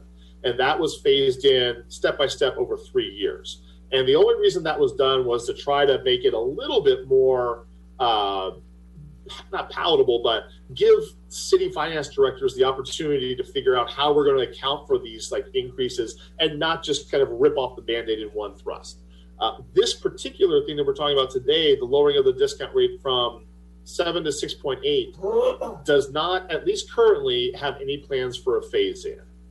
It would just step down. But I'll just kind of bracket that by saying that it's all still a little bit up in the air because of this new ALM process that's culminating, which may lower the discount rate further. So, and don't quote me on this, but like, if the discount rate were to be lowered significantly, let's just say it went to 6.5. Now, don't panic, but like, if it went to 6.5, in all likelihood, there would then be a phased-in drop, because that is a monumental reduction right there. Like, that would really throw people into a tizzy. So 7 to 6.8, not really significant enough to require the phase-in. If it were to drop further, especially, a total of 0.5%, in all likelihood, yes. Great. Thank you again for the presentation. Ms. Mayor, that's all my questions. Thank you. Councilmember Murphy, your top 2 questions only, please. Thank you. And thank you again for your presentation. Very important to this community and certainly important to the state of California. My first question is, you were speaking my language, and I'm so sorry. My first question is, can you pronounce your last name again, just so I can say it right? Take arts. Takearts. Okay, so Mr. Takearts. So I wanted to talk about climate action. This is a huge issue for our community and several of our surrounding communities. You mentioned it as one of the kind of risks around CalPERS. I know a couple years ago, the California State Treasurer Fiona Ma actually mentioned a report citing that this kind of myth of, divestment from the fossil fuel industry actually, it should put an end to the myth that divestment from the fossil fuel industry harms the financial well-being of our public pension funds. And I'm wondering, because I oftentimes hear, like, when folks talk about divestment, the kind of comeback is like, look over there, we can divest from something else too. But I wanted to talk about climate action today and just thinking about how do we move this conversation forward. $30 billion, I believe, is invested in fossil fuels and dirty coal of our CalPERS funds. This is hurting, obviously, working people. Dirty coal and fossil fuels are a declining industry. So I'm wondering, how can we ensure the conversation about clean investments and specifically fossil fuel divestment is agendized in this CalPERS divestment board, or excuse me, CalPERS board? Thank you for that, Councilmember Murphy. Just to be clear, are you saying, is your position that you support the concept of divesting in relation to advocacy, or are you just wondering what CalPERS' position is along those lines? Well, I think what I'm hearing from you is that CalPERS' position is that you'll invest in anything that is making money. That's what I heard from you. Yep. And you can correct me if I'm wrong. No, that's it. I obviously I personally would disagree with that, but specifically around the issue of climate and climate action, what we know is that fossil fuel industry is a declining industry. And we saw in the last year an example of that, right, in terms of stocks decreasing. My question to you is around knowing that, this risk of investing in possible things that can be declining industry is important to the sustainability of CalPERS. How do we move the conversation forward together about investments? Very good. Thank you. Appreciate the clarification. So let me start with saying this. Nothing would make Exxon, Shell, BP, and everyone, nothing would make them happier than if CalPERS sold their shares. Absolutely nothing. They would be delighted. Now they could move forward without having to deal with troublesome, shareholders that own 5% of their stock that come to their public meetings and demand transparency around their actions, what they're doing, what their position is, and have the ability to steer the ship. So I'll just start with that. We have a whole team actually at CalPERS who their focus is leading a really coalition efforts. That's the big thing that we're doing is, even given our, very large size of $500 billion, almost, that's really a drop in the bucket compared to the combined powers of the coalition that we founded and started called Climate Action 100, which now controls over $40 trillion of funds. And this is really a unified effort between us and various other pensions, sovereign wealth funds, college endowments, large pools of institutional capital that all kind of like form into a tip of the spear to try to drive change. So that's really what CalPERS is doing. And all of those entities agree that if we were to divest, if we were to say, we're taking a stand here, we're going to divest so that you don't have our capital to do your work, and that will tank your industry if everyone sells. The professionals in this industry just disagree that that's what would happen. Those shares would simply be bought at a discount by eager investors who don't share those principles, who are now eager to own those shares at a good bargain price. Now the boards of directors of those companies don't have to worry about these troublesome and meddlesome, do-gooders. And now they're free to really operate as they wish. So that's CalPERS' position, is that we can be more effective advocates for change from within. And we feel that really no matter what happens, like if we are successful with continued efforts to, for example, with Exxon, we just successfully got 4 new members on that board who are, of course, going to be more, I think, along your lines of thinking, with climate being top of mind. And there need to be significant changes to the way we do business, perhaps even totally refocusing their core business to sustainable energies and other sectors. That's work that we can do from within and not from without.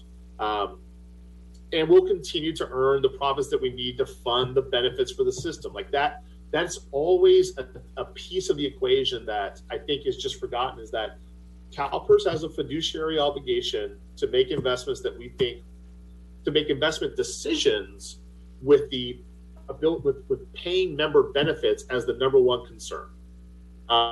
So in times where we feel that we can both do well financially and do good, that's the perfect pairing. But ultimately, it really is more about doing well financially for us. And people don't like to hear that. People feel that, well, that's my money, I want it invested my way, or that doesn't reflect California's principles. I hear that. I agree with that. I think that that's accurate. It's just that the CalPERS board is really operating under a set of directives that aren't exactly square with that all the time. However, we're still talking about human beings here. We're still talking about 13 human beings on the board that are directing these decisions. They call the shots. They delegate specific investment decisions to CalPERS investment staff. But if they say, guys, tomorrow we need to divest from everything, we would. But if they say, continue to build these coalitions, continue to be kind of like a thought leader in this space, continue to work slowly for change from within, do that. Like, that's the current mandate. So that's CalPERS' approach right now. Okay. And so with that, like you mentioned, the state treasurer has mentioned that like this divestment from fossil fuels is an opportunity to center working people, right? And obviously reducing harm for our family's future. So I'm wondering, like, in terms of this urgency, again, you mentioned the urgency around climate and these decisions around your investment policy. Is there a future where CalPERS will be preparing a report discussing options for investing funds from fossil fuel stocks in a way that maximizes positive impact, right? Seeking out investments and opportunities to limit burning fossil fuels or mitigate its effects. So anything in clean technology, renewable energy, sustainable companies or projects, or even sustainable communities. I mean, I'm sure you're talking about these professionals, and I'm hearing you say professionals. I'm thinking about asset managers, and I'm also thinking about some of the history of these professionals in our country and the results of their decision making. But I'm also thinking about the future and specifically about sustainable investments that prioritize local projects and jobs. So is there a report going to come out to say, here are the options available to you all to make these more, again, positive, impactful decisions? Yeah, terrific question. In fact, I'm glad you asked about a report, because I actually jotted down here our sustainability report, which actually was shared with the board just last month. So I've made a note here to send that to your city manager to circulate to all of you. And it details most of what you just described. It mainly talks about our advocacy, engagement, and thought leadership work in the space, which what I think you're getting at there, the local projects that are more along sustainable communities. I hear what you're saying. CalPERS has looked at this. It is very difficult for us to invest in that at scale. This sounds like it sounds a little unbelievable, but CalPERS doesn't invest in anything for less than $500 million. We simply do not have the resources, structure, staff people, and everything else that goes behind looking at individual properties, even large city projects. We've had people come to us, look, this is a major development, a major city. All it takes is $200 million. Sorry, that is not big enough. Like, we have to invest at scale. We just don't have the ability to do that. It's not cost effective. People hate hearing that too. I hate being the bearer of bad news, but we're really operating in this huge kind of like macro environment. So that's the kind of like candid reason why that doesn't happen more often. We've actually had conversations with various state assembly members, and there was even a bill a couple of years ago that went to Governor Brown's desk about, okay, let's have CalPERS backstop. Let's have CalPERS fund, not one project, but like a huge multi-billion-dollar project that then the people who manage that project make the individual investments. Can CalPERS provide the seed capital for that? And looking at that, it just did not. Where's the money? where does the money come from in that? Where is the investment return in building those sustainable communities? It's a good thing, but where's the 7% return? And so this bill actually said, listen, CalPERS front the money, get the best returns you can, and the state of California will just fill in any difference. And Governor Brown was like, no, that's not happening. So intelligent, well-meaning people are thinking about this, trying to do it, but when it comes to implementation, there were just some genuine and real kind of like obstacles to getting that done. And hopefully, kind of like the right mixture of opportunity and will and kind of like mechanism to make it happen will develop here. But right now, it's really happening more at that on the global stage of climate action. It's things like the Paris climate stuff. It's a consortium of people that are meeting with the Pope. It's at that level. That's where CalPERS is operating right now at these big global issues rather than at the local level. Well, I think that's all I have time for, but I do look forward to both. The sustainability report. Yeah, I'll send that. Okay, council members. Mr. Takehard, thank you for all your time and explanation. Madam Mayor, we do have a public comment. Yes, and I imagine our city manager will stay in touch with you. Should the council members have further questions, then it will be through him that you can expect other questions as we process a lot of what you have presented tonight. So let's listen to the question or comment from the public, please. Thank you. Okay. I have a public comment from Rafael Menes.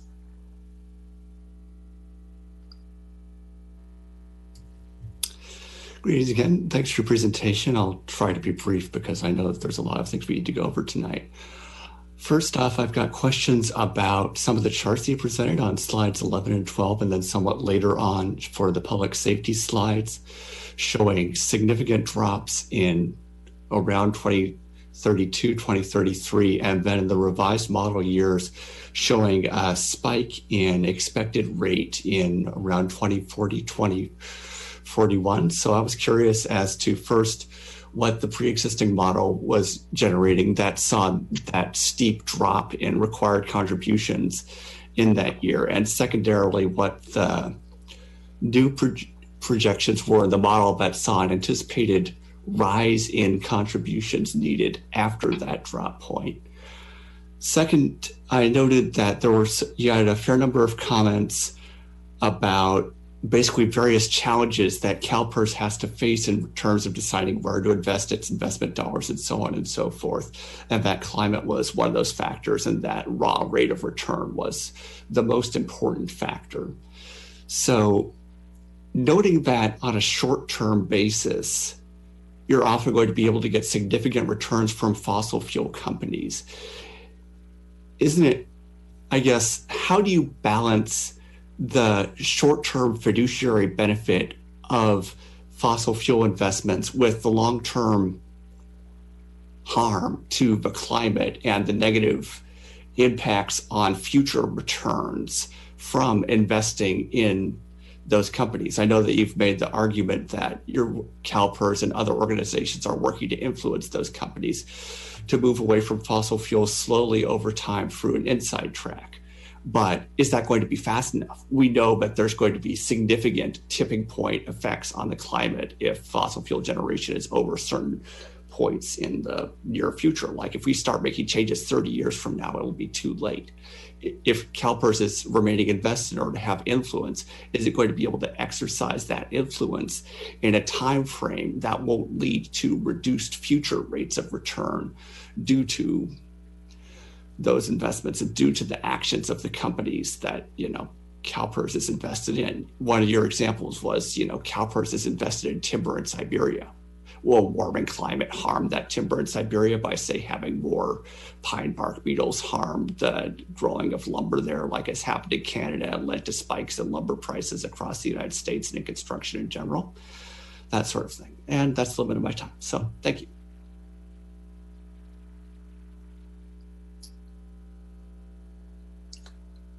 Ms. Stone, are there any other public comments? No, there are not. Thank you. I will close the public comment period on this item. Mr. Takehart, any reaction or quick response? And I will ask you if you would please 30 seconds. Yes, I actually think that the public commenter summed it up pretty well there at the end on the, kind of balancing conflicting priorities there with climate in terms of our fiduciary obligation and us trying to change it from the inside track. All I would say is that we are closer to that optimal outcome of moving away from fossil fuels, dirty coal, with CalPERS as a shareholder than we are without CalPERS as a shareholder. So we're moving within, and then we just have to understand nothing that CalPERS does individually will drastically change the world. This is all operating within grander, larger macro efforts worldwide. But we are, emphatically and proudly like a piece of that, a significant piece, but it takes a lot more. So there's no easy answers there. As to that spike on the contribution charts, that's a good eye this gentleman has. That is a result of some kind of demographic change for the city, because I saw it on both the miscellaneous and safety plans. And actually, you caught me here because I actually was like, I need to talk to the actuary about what's happening there exactly. And then I didn't get to it today. So I will do that to satisfy my own curiosity, if nothing else. But there is something where either the city's expected salaries or something change, or a base falls off from a previous year, base being like that unfunded liability that's generated some decades ago. Something changes, something significant happened in the past, which will impact those rates. But I'll find out and I'll send that to Mr. Murray if everyone's curious. Thank you. And I can see how you love this topic. And you've gotten us to appreciate it a little bit more. And so count on further questions. Again, allowing for the rest of the remainder of our agenda. I appreciate that you are understanding of that. Thank you again, and we will see you at another time. Thank you, Madam Mayor. Thank you, council members. Have a good night. Okay. And may I please have the slide for the next item, please? Our next presentation is by a very patient Mr. John Kaufman, and his presentation will be on something a little bit more immediate. Presentation on the East Bay Wildfire Protection Vegetation Management Joint Powers Agency, or a proposal to create something like that. So Mr. Kaufman, if you would please, and bear with us if we turn off our video, it's to get a little stretch after that presentation, but we are listening to you. So thank you very much in advance. Okay. Well, thank you very much, Madam Mayor, council members, for your patience. And I promise not to take as long as the last presentation because I know the hour is late. But this is a big, important issue. You heard about climate change a minute ago. That's serious when it comes to the East Bay Hills. We are in a wildfire danger zone. It's recognized by CAL FIRE. Some of us citizens have been involved in vegetation management and related issues for some time. And we've come to the conclusion that more needs to be done. And we think that a joint powers agency is a way to do it. And it's a way that I think will benefit smaller cities like Pinole tremendously, because smaller cities do not have the resources that larger cities do to maintain vegetation. We need to work together. If you can move the slides forward.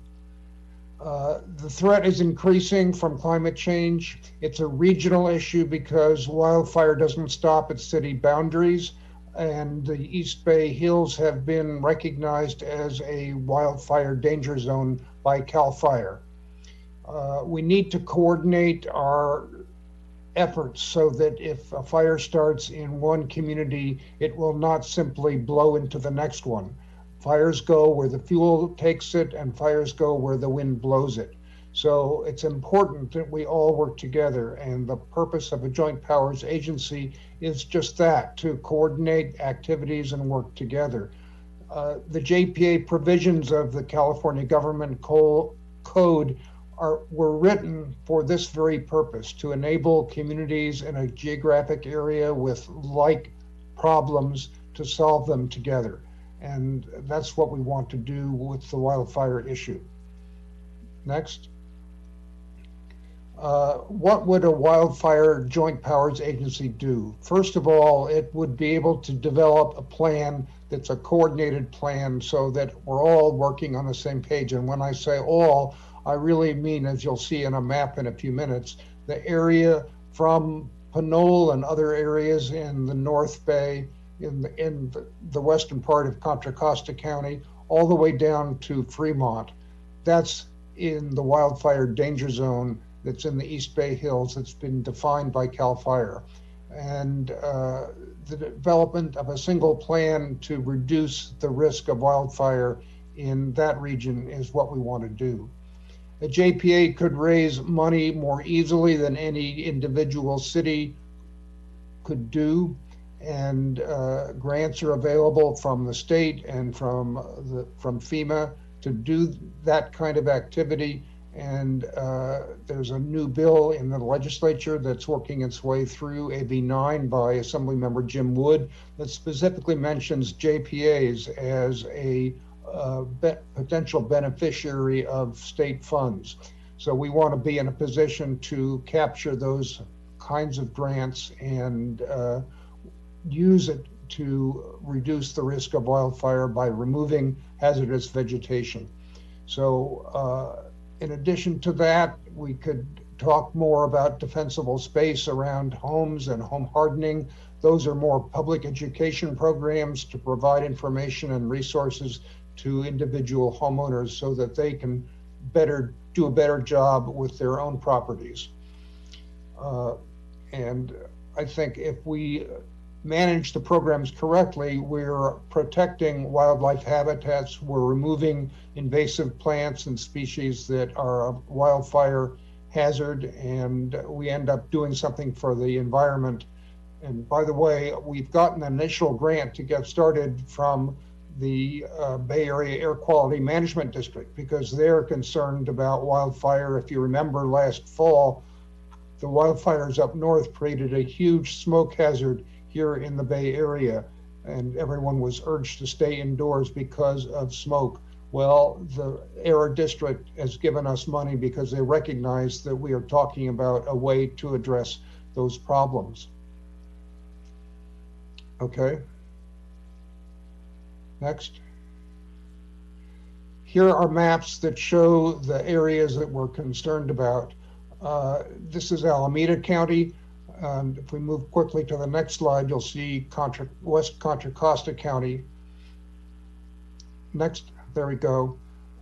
So you can see that you guys are in a wildfire danger zone as much as anyone else. And so I think it's the kind of thing that would benefit Pinole as well as other cities in the area.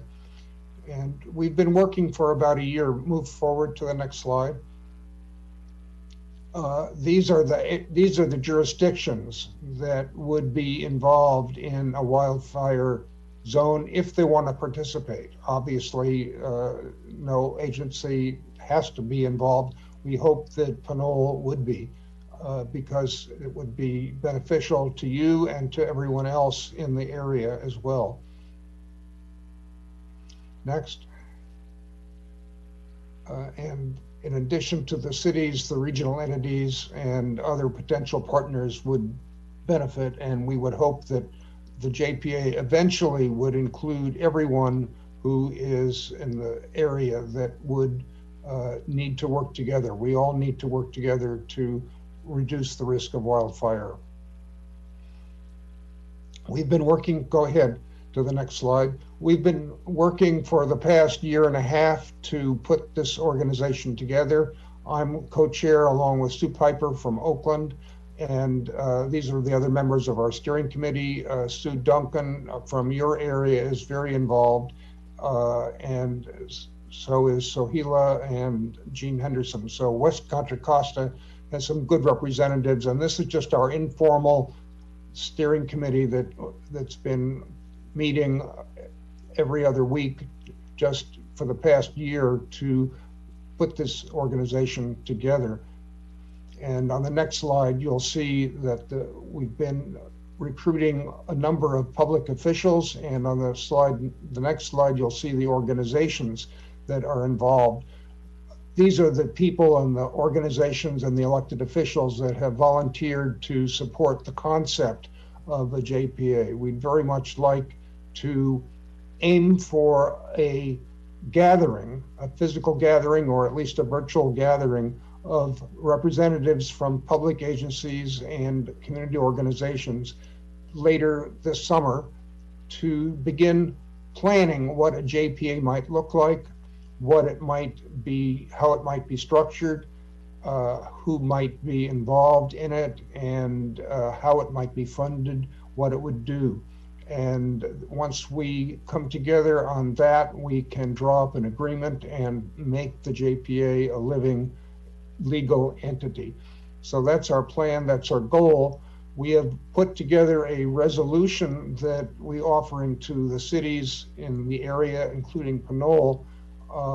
We'd like you to look at that and consider passing it, which would officially authorize the city to participate. Some communities are not passing resolutions. They're simply saying, hey, when you organize a meeting, we'll come. But we would very much like to get Pinole on board with a resolution. I know other communities in the area are considering resolutions. El Cerrito has just agendized theirs for their next meeting, and we hope you would too. So I don't want to belabor the point, but I'd very much like to have your thoughts about that, and we want this to be a reflection of the public will. So if you have thoughts or ideas, I'd be very much like to have your comments and questions, and we'd like to incorporate your ideas as we move forward.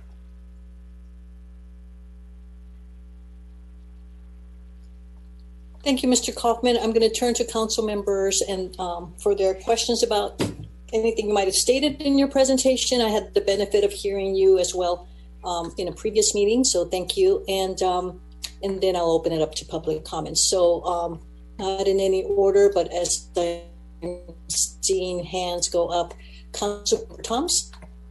Yes, I wonder if you can go back 2 slides that showed the jurisdictions that are, yes, actually forward. Back one more.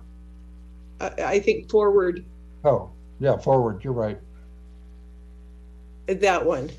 Yeah, I was just interested to see what jurisdictions are already at the table discussing this with you. Well, these are not jurisdictions. These are simply elected officials who have said we support the concept of a JPA.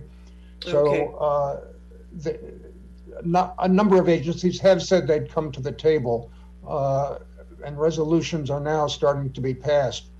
Cities and counties wanted to get through the budget process. So now that that's over, we're beginning to see people moving toward resolutions. But the public officials you see here are individual elected officials who've spoken up in support of our JPA. And we'd love to have individuals from your city join this list. Well, I'm definitely interested in learning more about this. And I did see that you do have our county supervisor is on board as well. I'm wondering if any county public safety agencies, if you've been talking to any of them. Yes, we've been meeting with fire chiefs, and the West County, rather the Contra Costa County Fire Chief is someone we've met with. We have not asked for endorsements from fire chiefs because they're not elected officials, and they need to be non-political. But we have been meeting with a number of fire chiefs, including yours, and we want very much to get everyone involved and get everyone's ideas. So when we sit down at the table to work this out, everyone is involved. Okay, and I did notice that you have somebody from El Sobrante who has been very active in her community, Sohilia. Yes. She's been very active in her community regarding fire safety as well. So right. Thank you. Yeah, you mentioned the county supervisor, John Joy, has been very active and very much supportive and has endorsed our concept and helped us raise money. So we're very glad to have his participation. Okay, and then just one last question is, do you have any insight on what a budget would look like? Or would this be basically, volunteers doing grant writing and trying to get funds and spend funds on, some mitigation? Or is there a contribution that you're looking at for each jurisdiction? That's up to the group to decide. It would be nice if everybody would make a contribution, but this is the real world, and no one has extra money to spend.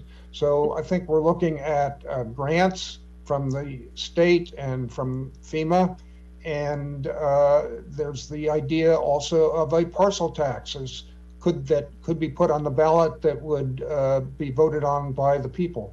So there are really three sources of funds: grants, contributions from cities, and a parcel tax. Okay, and I'm sorry, one last question is, are you aware of any similar JPAs in the area? Yes, Marin County has a JPA for wildfire prevention. Okay. There are lots of other JPAs for various other purposes, but specifically fire prevention, the only other one I'm aware of is in Marin County. Okay, that's the one that I had recent discussions with on another topic. So thank you. Thank you. Pro Tem Solis. Thank you for your presentation. And my question is, do you have an idea of who will be doing the actual work in terms of if once the GP is in place, who will be doing actually the work to keep a city safe? Is that work that will be asking the fire department to help you with, or that's something that you plan to hire your own crew and work with the union to do that? Yeah, I think that currently the fire people have a lot to do in the way of being available to put out fires. In some communities, fire crews also go around and inspect homes and look at what needs to be done. But the actual work of vegetation management needs to be done by others. And if a JPA is created, it could not only set standards to make sure that the work is done correctly, but also implement projects. And that would take funds to hire people who know what they're doing. This takes some expertise. You can't simply just decide to cut down a bunch of stuff and haul it away and think you're doing the work. So there's some expertise involved. And I'm quite certain in this environment, those people would be union members. Thank you. Thank you for the presentation. Concludes my question. Yeah, I wanted to ask, how involved is East Bay Parks? I would imagine that a good portion of the region that you're talking about is East Bay Parkland. Are they a partner in this? I mean, I know you had a slide that showed who we've been talking to, but I'm trying to get an understanding if East Bay Parks was at the table and what their perspective was. Yes, thank you. That's an excellent question. East Bay Parks will be a key member of what we're talking about because a lot of the high risk area is in the Park District, in the land that the Park District owns. Mm-hmm. So yes, when we have met with Sabrina Landreth, who's the new director, and they're on board, and I think in terms of being willing to come to a meeting, we also have endorsements from 2 of the elected Park District members. So have you presented to all of these jurisdictions that are on the slide, or are we, where are we in that? Well, we have certainly presented to everyone whose name you see on the list because they've come out of our discussions with a decision to give us their name. We are in the process now of doing what we are doing tonight, which is going around city by city. I see. Okay. Yeah, I'm trying to figure out what this would look like. I know it's at its very early stages, but yeah, my questions would be around funding, and then scale too. Like as far as Pinole, we're not Oakland, right? and what that scale would look like if we were to even entertain something like this. But I appreciate the presentation and the thought process. I mean, I know that the chief may have some comments, because I think our open space, we use like goats or something to take down the brush. I mean, there's other ways to do preventative maintenance. I'm just wondering if a JPA is the larger organization and what that means on the state level too. But yeah, no, I appreciate the presentation though. Thank you. Yeah, you asked a very good question about how it would be structured so that smaller cities like yours would have a voice at the table. We don't want it to be dominated by the larger jurisdictions. Everyone needs to have a voice. So we would need to, the JPA would need to create a board to make sure that that everyone has a voice at the table. Thank you. Councilmember Murphy? Sure, thank you. And Mr. Kaufman, thank you for your leadership on this issue. I really appreciate hearing both the endorsers and also the potential partnerships you have. I wanted to go to the slide on, I think, partnerships. I think it was a slide on partnerships. The next one or the one before this? Yes, one more maybe? Oh, go back to, sorry. Go. Well, there was a slide about your potential partnerships that aren't necessarily endorsers, but right. Go back to the list of potential. There you go. Okay, cool. And the one before it as well. Yeah, I wanted to. Something stuck out to me about this one. Two, I think, opportunities that may be of interest to you. Our council and our community has talked a lot and spoken a lot about just kind of the partnership and collaboration with tribal communities, Native American communities in the area. Our state, the state of California, has a pretty, I would say, rich history, if you will, just around kind of controlled burning, what has been banned and now is kind of being brought back into the conversation. I would highly encourage you, and I would love to support this initiative with this kind of auspice of how do we engage tribal communities in this conversation, particularly because it does denote a sense of power, both in terms of partnership, but also in terms of like past practices that have been used that can be revamped and reutilized through this new joint powers agreement. And just as kind of a similarity, I sit as a representative for Pinole and the MC Clean Energy Board, which is a JPA, and also now we're building a financing authority. And we've talked a lot about this kind of, this initial kind of need to get kind of the cities that have been, official cities a center to it. But we talked about centering those tribal communities. And I would just encourage you to add them to your list and see what potential collaboration you can do there. But in addition to that, I also wanted to ask if you had made a presentation or plan to make a presentation to the Association of Bay Area Governments. It looks like you're going that route by just individually doing presentations, but this may be another opportunity of a collaboration just to kind of solidify some of the work that's kind of being done at the state level.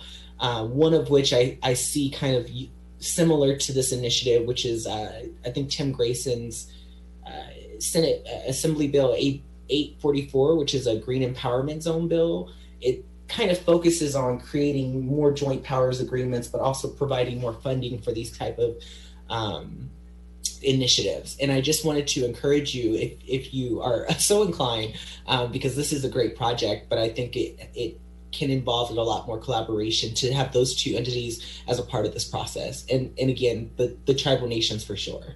Yeah, I will make a note of that, but both the tribal ones and ABAG. We have a lot to learn from the previous owners and occupiers of our land. They did a lot of controlled burning centuries ago, and they were good managers of the land compared to what we're doing today, building homes in areas that shouldn't be built in, for example. Absolutely.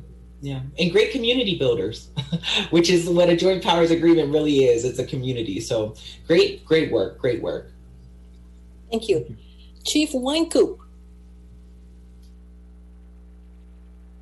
Thank you, Madam Mayor. I just did want to mention for the public interest that Mr. Kaufman's group is going to be presenting to the county executive fire chiefs here in the next week or so, and that we look forward to a robust discussion, and your thoughts and ideas are welcome. And but I thought public might want to know that they will be presenting to the county fire chiefs. Thanks. Super, thank you. So now, Mr. Kaufman, I'm going to ask Ms. Stone and Madam City Clerk if there are any public comments based on your presentation. Ms. Stone and Ms. Yopu? Madam Mayor, there are no public comments. I will close public comment. So, Mr. Kaufman, you have heard a number of questions from our council members. There is no specific action that we are going to be taking following your presentation. However, there is an opportunity for any council member, should they wish to have any agenda item related to your presentation, request later on our agenda. We have an agenda item specifically for any of that. So I'd like to, I'm not hearing you, Mr. Kaufman. I think you're on mute. We'd be very pleased to have a member of your council offer a resolution like the draft one that we've presented, and you would be the first agency in Contra Costa County to actually pass a resolution, although I do know that El Cerrito and others are planning on them. So we'd welcome that, and I would welcome any further questions that you may have. Thank you. Well, we know how to reach you. I'm certain, and I believe that you might have provided a draft resolution to our city manager. If you haven't already, that Yes. may be something to request. It's the final, there it is.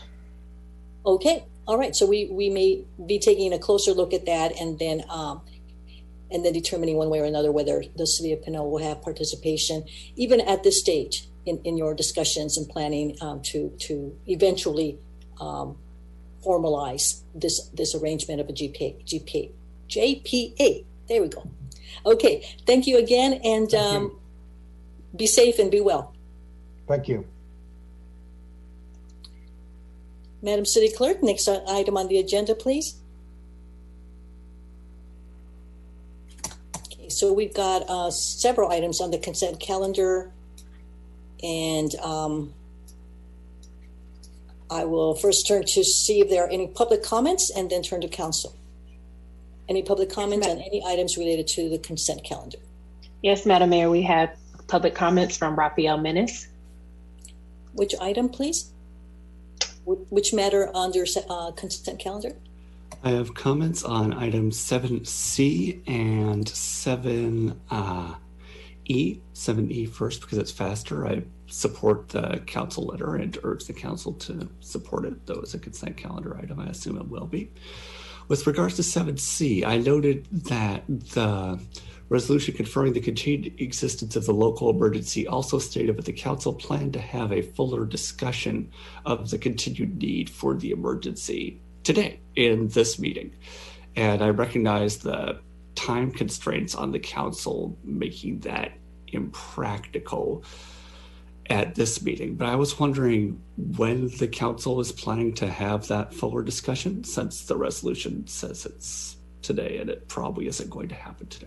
Thank you. Thank you for those comments. Ms. Stone, are there any other public comments?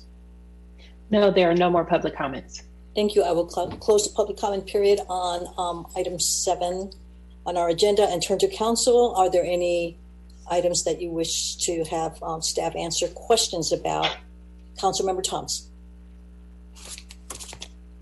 Yes, I have just one small comment on the 7E on the letter where it talks about the emergency room services closure of doctors' medical centers, center in Pinole. If we can just change that to doctors' medical centers, plural, in Pinole and San Pablo.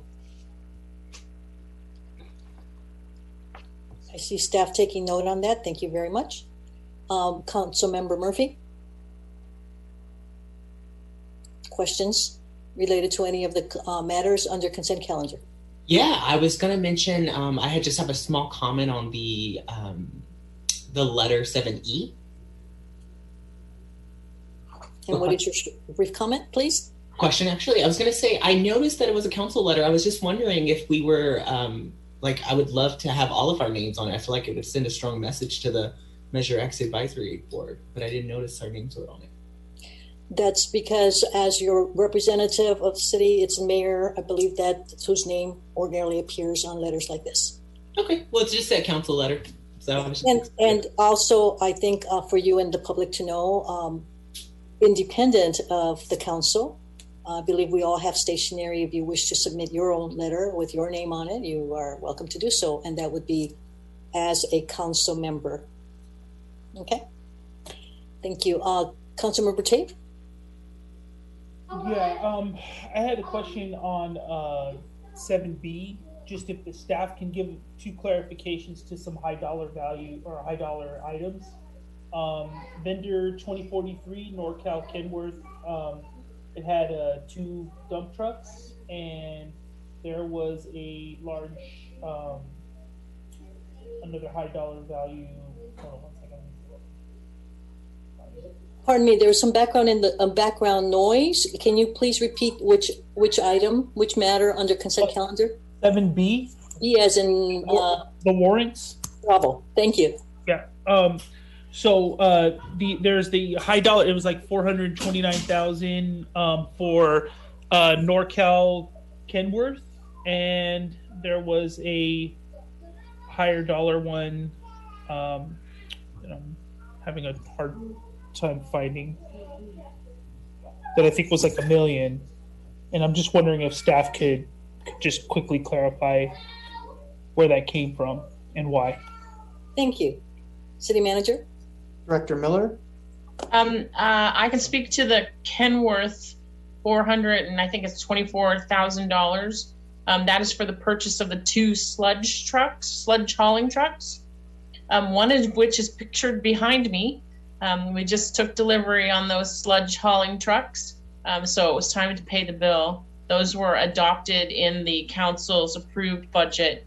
It has taken us a while, and just like with our patch paving truck, the build with COVID took longer than we expected. So I think these trucks first showed up in a budget in 1920, but I could be wrong. But those are the beautiful trucks we now have to haul sludge to the landfill.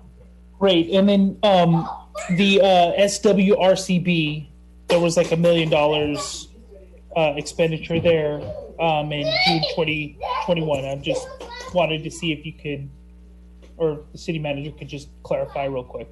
That's Director Miller too. I'm going to have to pull up the agenda item and read it. So if you give me a moment. I believe that's the revolving loan fund. 2 component payments. And oh, is that what that is? Okay, great. Thank you. The amount just didn't seem familiar, so I was like, okay. Yeah, so we have a once annual payment for the water pollution control plant expansions state revolving fund loan. And I believe it's typically shown in 2 payments, one for the principal and one for the interest. Right. Okay, and both Fund 500, right? Those both come out of Fund 500. And we focus that in the 641 component of Fund 500, which is our wastewater treatment plant itself. Great. It's just for the public's eye. I mean, we saw a big spike in money going out the door, so I just wanted to make sure we highlighted those 2 large items. Well, and I'm super glad I had the truck in my background because we are super excited about those trucks. I just heard from the new plant manager that the truck is slightly bigger in the bed and will be taking fewer trips to the landfill. So there's some fewer miles on the emissions as we're seeking ways to reduce our emissions. Wonderful. Thank you. Thank you. So I think all questions have been answered. May I have a motion to approve all matters under consent calendar? Madam Mayor, I'll make the motion that we approve the consent calendar with a minor change to the 7E. Thank you. Do I have a second? I'll second. Thank you. And just one minor point of discussion. We all received an updated revised version of the minutes, and that's item A, and there was a correction as to who voted in a certain matter at that time. So those appear as correct now on the record. So Roll call vote, please, Madam City Clerk. Councilmember Toms. Yes. Councilmember Murphy. Aye. Councilmember Tave. Yes, but I wanted to ask a question real quick. Can we get what that clarification was for? Was that corrected on the agenda for A? Just for to complete this. Yes. The minutes of, I believe it was May 4th. Items. Oh, pardon me. Hold on just a second. Madam City Clerk, here we go. Okay. The minutes of May 4th, under item 9A, there was a vote, a motion made by Tave and Murphy, and previously Councilmember Murphy did not appear in the ayes or the noes, and that was corrected to accurately reflect how he voted. Very good. Okay. Thanks. Yes. Okay. Continue, please, with roll call vote. Thank you. Mayor Pro Tem Salimi. Yes. Mayor Martinez-Rubin. Yes. Motion carries. Thank you. Thank you. Thank you. Next item on our agenda. Looks like we've got request for a cue to me to ask for public comment, but the next item on our agenda is public hearing. Okay, and we've got the approval of comprehensive design review and CEQA determination and disposition development agreement, loan agreement and regulatory agreement between the City of Pinole and Satellite Affordable Housing Associates for the development of 33 affordable units at 811 San Pablo. And action before us is to conduct this public hearing and adopt a resolution per staff's recommendation. We also have Ms. Susie Kim, if there are any questions, as she has been involved with this project. So, Madam City Clerk, we need to hear first the staff report, and then I will turn to public comment and then to council.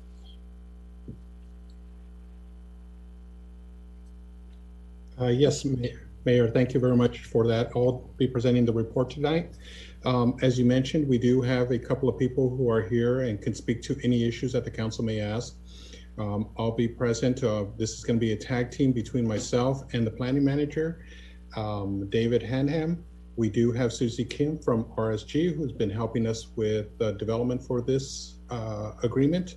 And we also have our city attorney, Stephanie Downs, as well as representatives from SAHA who are here, and they could also answer any questions that the council may have. I'll start off by just giving you a bit of a background, then I'll have Mr. Hanham take over, discuss what the Planning Commission's direction was, and then I'll conclude it with the development agreement.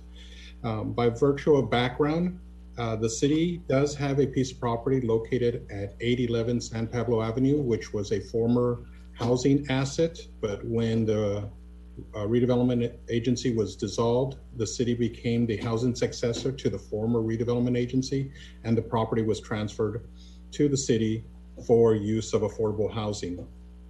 In 2020, we went out for an RFP for the development of that site. The prior council and the current council chose to use the property for development of veteran housing, and that was our goal. The RFP stated that that's what we wanted, and we did have two companies that submitted proposals.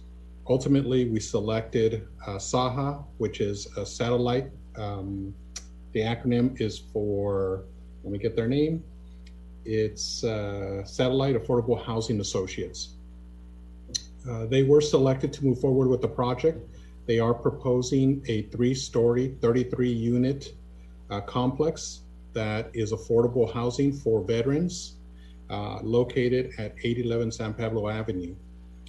As part of the process, we did vet out their financial situation, their ability to move forward with pre-development. They are looking for not only funds from the county, but also from HCD, as well as tax credits, which they'll be applying when available. And there's a 4% tax credit and a 9% tax credit to fund this project, as well as HCD veteran housing, funding from the home, from the county, as well as from the city's housing asset fund. We have about two $2.4 million in there, and we'll be contributing about $2 million to this project to make it viable, as well as selling them our land 811 for about $1.1 million. With that, I'll have our planning managers talk about the process that SAHA has gone through with regards to the development of this site and design review. And then ultimately, I'll follow up with the next process, which is the approval of the design review, as well as the CEQA documentation and the disposition and development agreement. Mr. Hanham? Thank you, Mr. De La Rosa. Thank you, Madam Mayor and fellow council members. As part of the project, SAHA had to complete a comprehensive design review, which we went to the Planning Commission. We went to the on May 12th. We went to the Planning Commission ad hoc committee to review the project. The ad hoc committee had concerns regarding some of the parking aspects of the project, but the subcommittee at that time felt that the proposed 16 stalls for 33 units was insufficient, but we would work on that as the project kept flowing through the process. At our June 28th, 2021, the Planning Commission reviewed the SAHA project and determined the CEQA clearance and found that the use of the sale of the property conformed to the general plan. The Planning Commission also discussed the design of the building. They raised some concerns again for the lack of parking.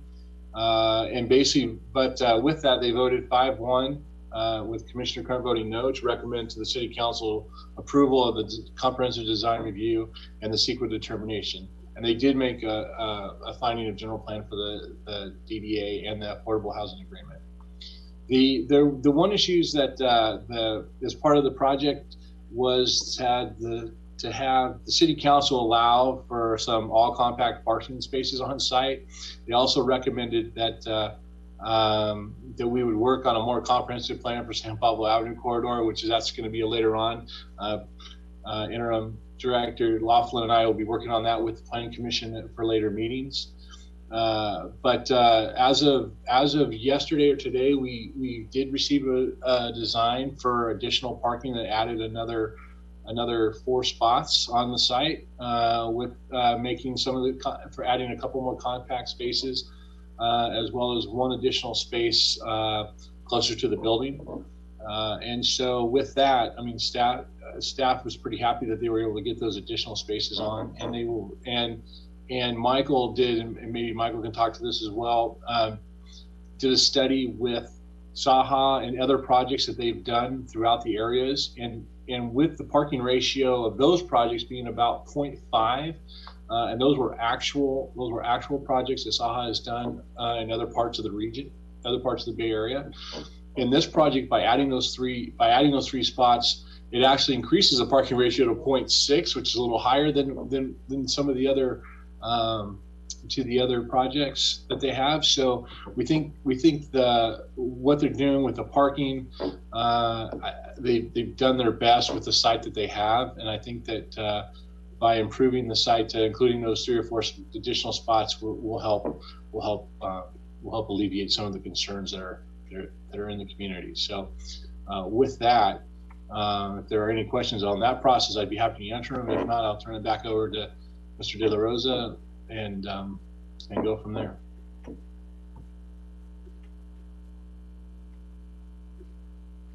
Sorry about that. I was on mute.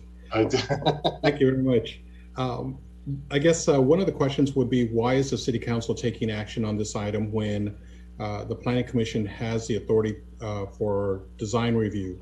Well, under our ordinance, section 17.10.60, whenever there are multiple agreements, the highest level authority has to approve these agreements.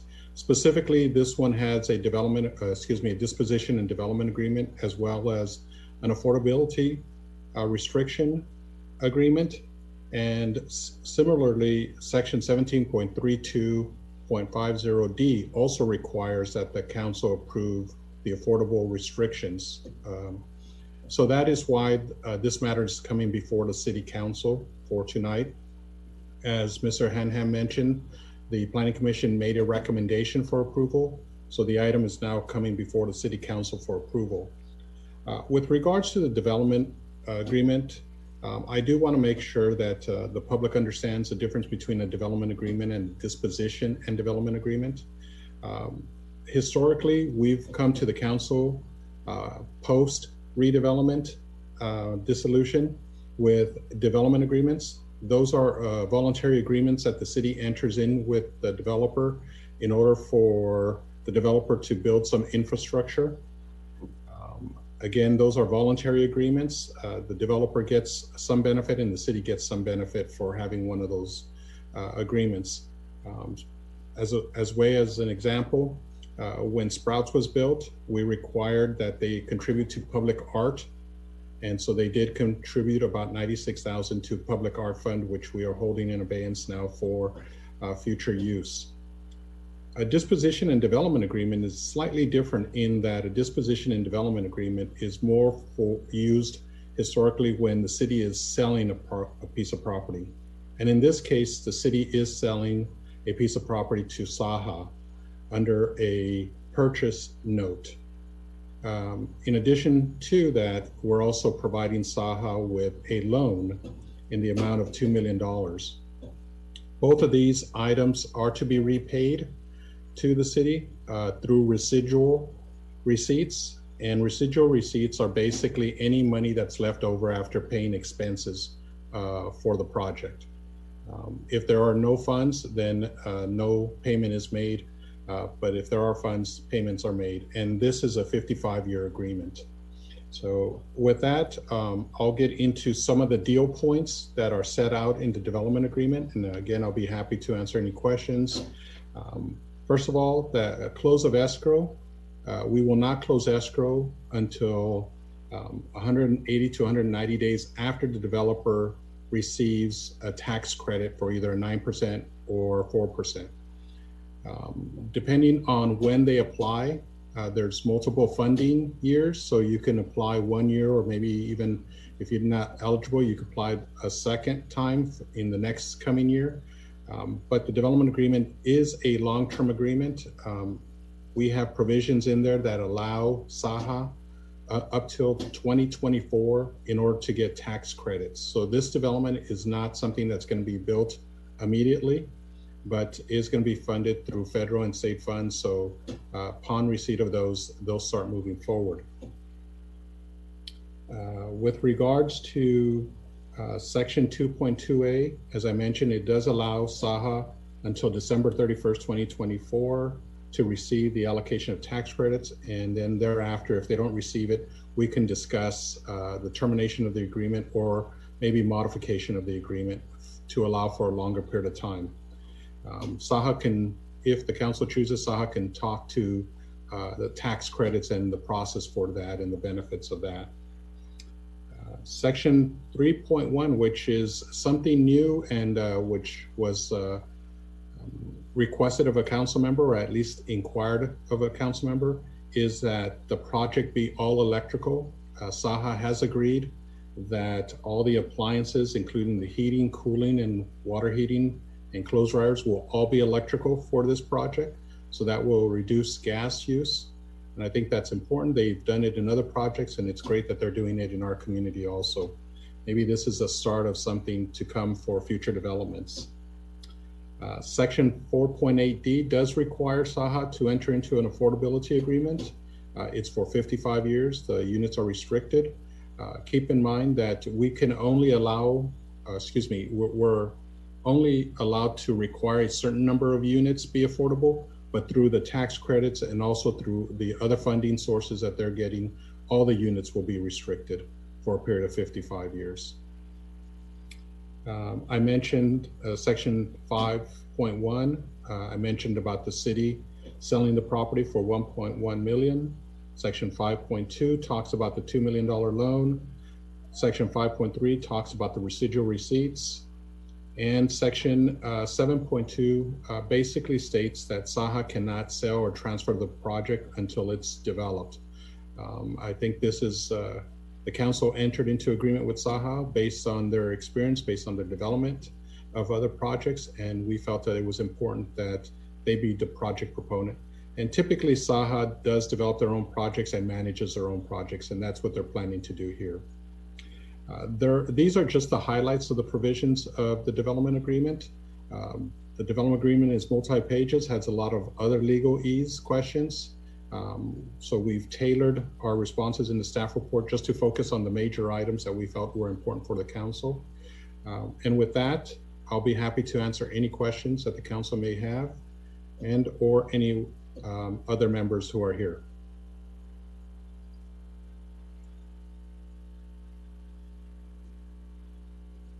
Thank you, staff. What I will do is I will turn to public comment. So I'm going to open the public comment period, allow for those public comments, and then turn to council. So as a reminder to the public, tonight we are trying a new way to engage and involve the public for their comments. And I believe there are instructions on the screen as to how to provide public comment. The Zoom webinar ID number is there, 893-3500-0272, or by phone, area code 669-900-6833. And with the one before that, since we're in area code 510. So I am opening the public comment period on this item. When you are on, please use the raise hand feature, and or if you are participating by phone, press *9 to alert staff that you'd like to comment, or press *6 to unmute once you're called on. So Ms. Stone, public comments on this item, please. Yes, Madam Mayor, we have 2 public comments. We can start with Rafael Menace. Great. So I had some comments on this at the Planning Commission meeting, and I'd like to go over those again, and also to bring up some of the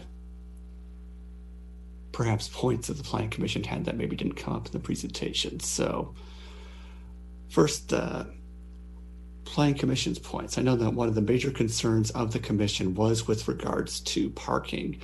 And in particular, I know that Commissioner Current, even though he ended up ultimately voting against the proposal because of his concerns about impact on the surrounding communities, mentioned the potential for having a fleet or otherwise distributed automobile usage to offset the impact of parking. And there was also some discussion made during that meeting of having certain spaces assigned to certain units, and other discussion of certain units just going to people who would not be driving either because of inability or disinterest.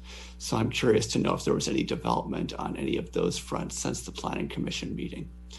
And second, I'd like to bring up some points on the general plan that I believe apply to this plan, since I don't think the Planning Commission adopted any changes to the general plan approval, and that there's several elements within the sustainability element that apply. I think that SE 3.4, 8.2, 8.3, and 8.6 are all relevant.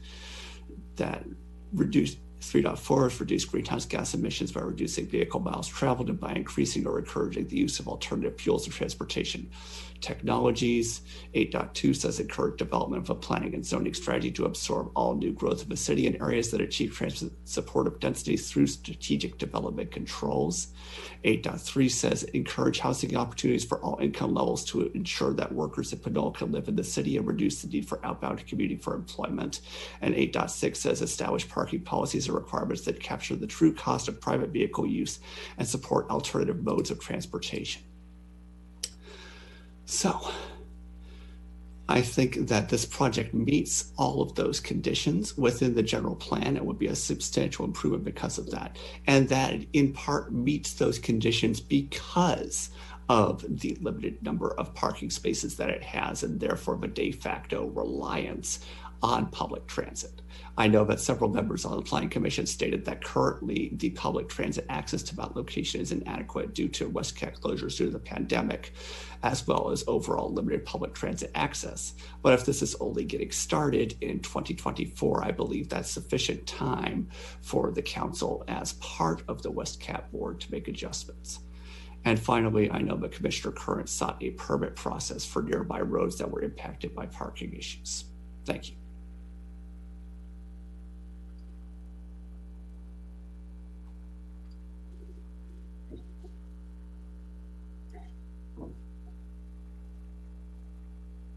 Ms. Stone, was there another public comment? Yes, we do have one more public comment. Jason, no last name provided.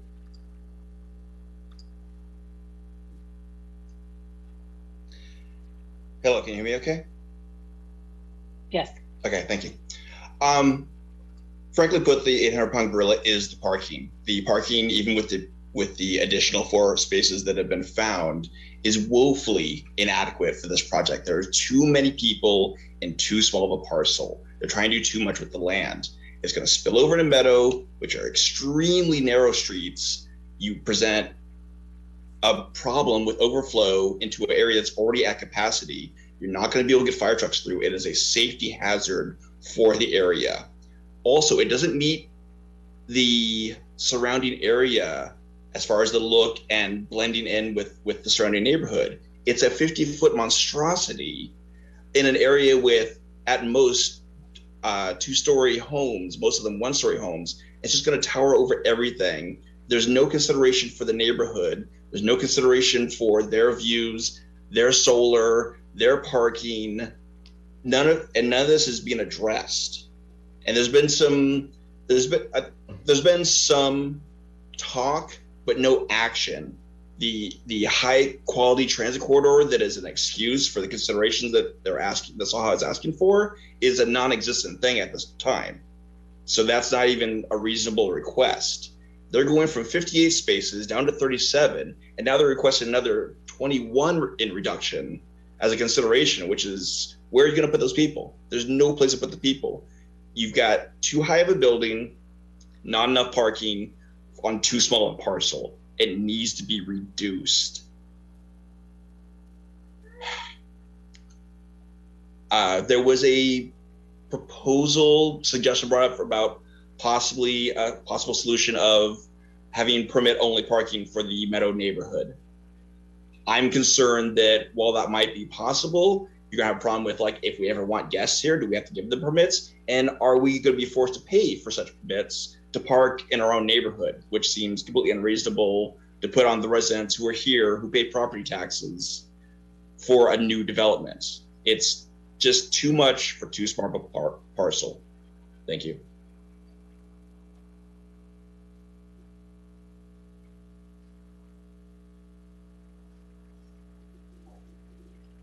Madam Mayor, there are no more public comments. Thank you. I will close the public comment period on this item and turn to council for their questions. Councilmember Thoms. Yes, thank you. I have several questions, and I'll start with the Assistant City Manager. What is the affordability levels of the proposed project? So it's mixed. So we're going to have some very low, some very, very low, and some extremely low? Extremely low, yes. Okay. Okay. And then question for our planning manager. I did listen to the Planning Commission meeting, and there was a lot of discussion about supply of parking, but not really any discussion about how to reduce the demand of parking. So with that, I'm wondering if, there's been a movement towards renting a unit and then decoupling the parking where somebody would pay for a parking space, or like in a number of senior projects where there's limited parking, they might be able to, really tell the potential residents that there's not parking, so don't even buy a car. You're going to have to depend on public transportation. I'm just wondering if there have been any, if there's been any discussion about the resident type, and if they are the type of residents that typically would not be car owners. Yeah, I mean, we met with SAHA, and Michael, you might want to help me out on this one as well. We met with SAHA regarding their projects in general, and most of their projects are, affordable housing projects. Most of their projects meet what we call the 0.5% ratio, basically half a spot per unit. So in this case, 33 units, 16 spots, right? So there are people who don't drive in their units. There are people that do drive. Both of their projects, at least the ones that we checked on, did not have issues with parking because of that. Because there were people that relied on public transit. There is public transit in the area. We've heard right now there's 4 routes that go by that apartment complex, and we do know that there are, based on what we've been told by Saha, is that there will be people there that will not have cars, and that's just part of the program that they have. Okay. So with that, I mean, I don't know. I mean, we're taking their experience in these projects and going with their experience, and us by being able to add additional parking on the lot, we think that we've done. We think I don't say we've done as much as we can, but we have tried to work with them to get their clientele, what their clientele is, and how they are, either car deficient. We do have 16 sheltered bikes, or 10 sheltered and 6 for the front. So we do have alternative transportation besides cars as part of this project. So not everyone will have a car, at least from what, and we are basing that off of what the experience of Saha and what they've done in the past. Okay, and then my next question is regarding, I know that there's a number of veterans that also rely on paratransit. Mm-hmm. And right now there's a no parking on San Pablo Avenue, but I'm wondering if there could be a handicap spot out in front where a paratransit bus can pull in and easily turn around to pick up passengers, or should we look at designating some kind of stop on San Pablo Avenue without impacting potential, bike lanes? Just wanted to give some thought to that. When looking at, I mean, they do provide, of course, the van space on site. So they do have a handicap spot on site for the van to pull into the area, and it's one of the first spots right outside the lobby. Okay. So they do have that. Okay, and then I thank you for telling me that some of the bikes parking is sheltered. Is it secure bike parking? And then is there a potential to have it so that some of those bicycles can be charged? I know there's big movement for electric bikes. Right. The plan that it is a secured parking for the bicycles. It's in a structure. It's on the rear of the property. It wasn't designed to, at least at this point, to allow for electric bikes, but it doesn't mean that we can't work with them on something in the future. Okay. It's a future need. Okay. And then, let's see. I would also suggest that, perhaps there's the possibility of getting a car share. I don't know if Saha has any experience doing car shares at any of their projects, but that would be something that they can look at. And then I've also worked on a couple of affordable housing projects where part of their transportation demand management program includes Clipper cards. And that would be further incentivizing people to use transit and such. In fact, there is a program at the state where you can add that into your funding request.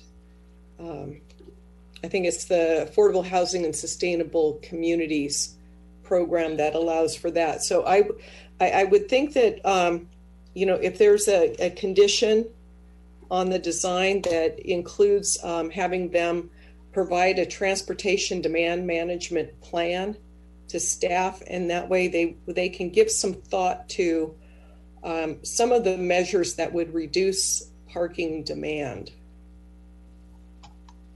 So Okay. Okay, so I don't have any other questions. Thank you. Councilmember Murphy. Yeah, thank you. And first, I do want to agree with Councilmember Toms. I remember a set time on the Planning Commission where there was a condition of approval around just like transportation education, transportation plan, making sure the development had to do that. I don't see it here in the current conditions of approval, but I'd love to see that added. Is that possible, Mr. Hannum? Yeah, that's possible. We can add similarly what we did with actually one of our commercial businesses with East Bay Coffee. They provided parking areas, or provided their customers with parking areas instead of parking on Raffaella, but they showed them they have things that show them where the other public parking lots are, that kind of stuff. So we could add something like that. I think it was West Coast Arbor, which is pretty close to the development property we're talking about now, that we had that condition of approval. So I'd love to see that on here, but it's great to know we can add it. I wanted to say yay for the electric building. That's exciting. And wanted to ask as a follow-up, does that also mean that this, per state guidelines, does that mean this development also will have solar on top of its building?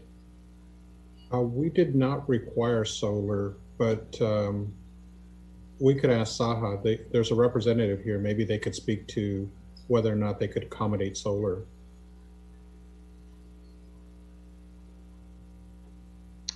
Sure.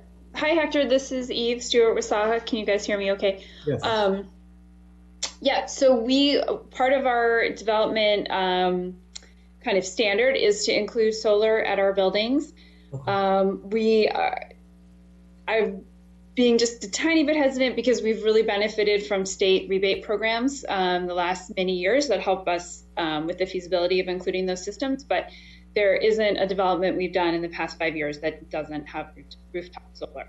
So that's definitely going to be part of our program here.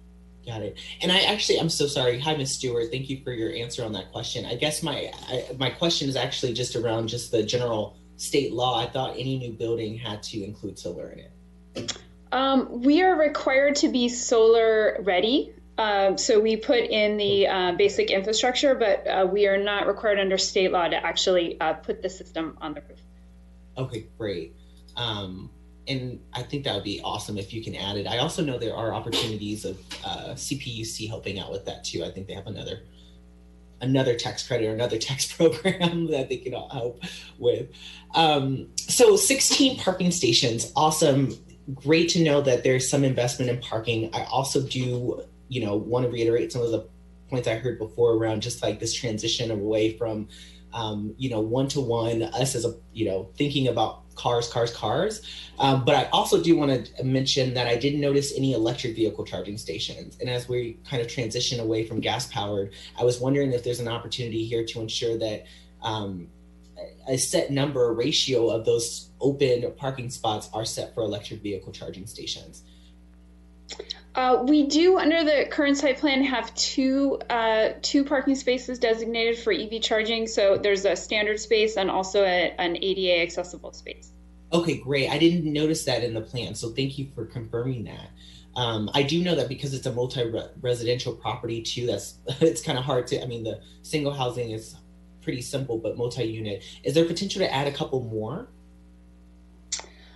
Yeah, we can definitely look at it. I think the, something in general that we're grappling with is what is the demand of our typical residents for the charging. And so when you designate for EV, it means only electric vehicles can park there. So we don't want to take parking out of circulation if the demand isn't quite there yet, but we can definitely evaluate that further. Okay, great. Thank you so much. And then my last question is around the, I see here there's a request to omit the open space standard. I just want to make sure I'm reading this right. If you were to have an open space standard, the only way to do that is on the rooftop. And in order to do that, you need to add another level. Is that what I'm reading here? Yes, that was the explanation that we were given, because and if they do add that extra level, then that would take them to 65 feet.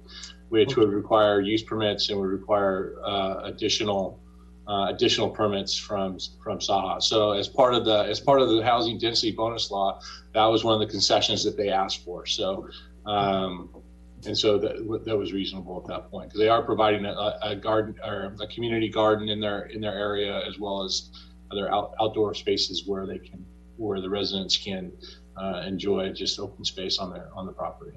Okay, that concludes my questions for now. I'll have more comments later. Okay. Thank you, Councilmember Tate. Yeah, I just wanted to kind of get a handle on our RENA requirements and how does this help us? How does this project, like what percentage of the affordable housing needs assessment numbers, like what does that put us at? Well, Michael and I were talking about this morning, where there was a new law that just passed in terms of what can count for our regional housing need allocation. And so because this project isn't going to be constructed until 2024 in most places, that this can count as a what they call it, Michael, they call it an add-on, or that it can be counted towards our RENA numbers. Right. So all 33 units can be now applied to our RENA numbers for our sixth cycle.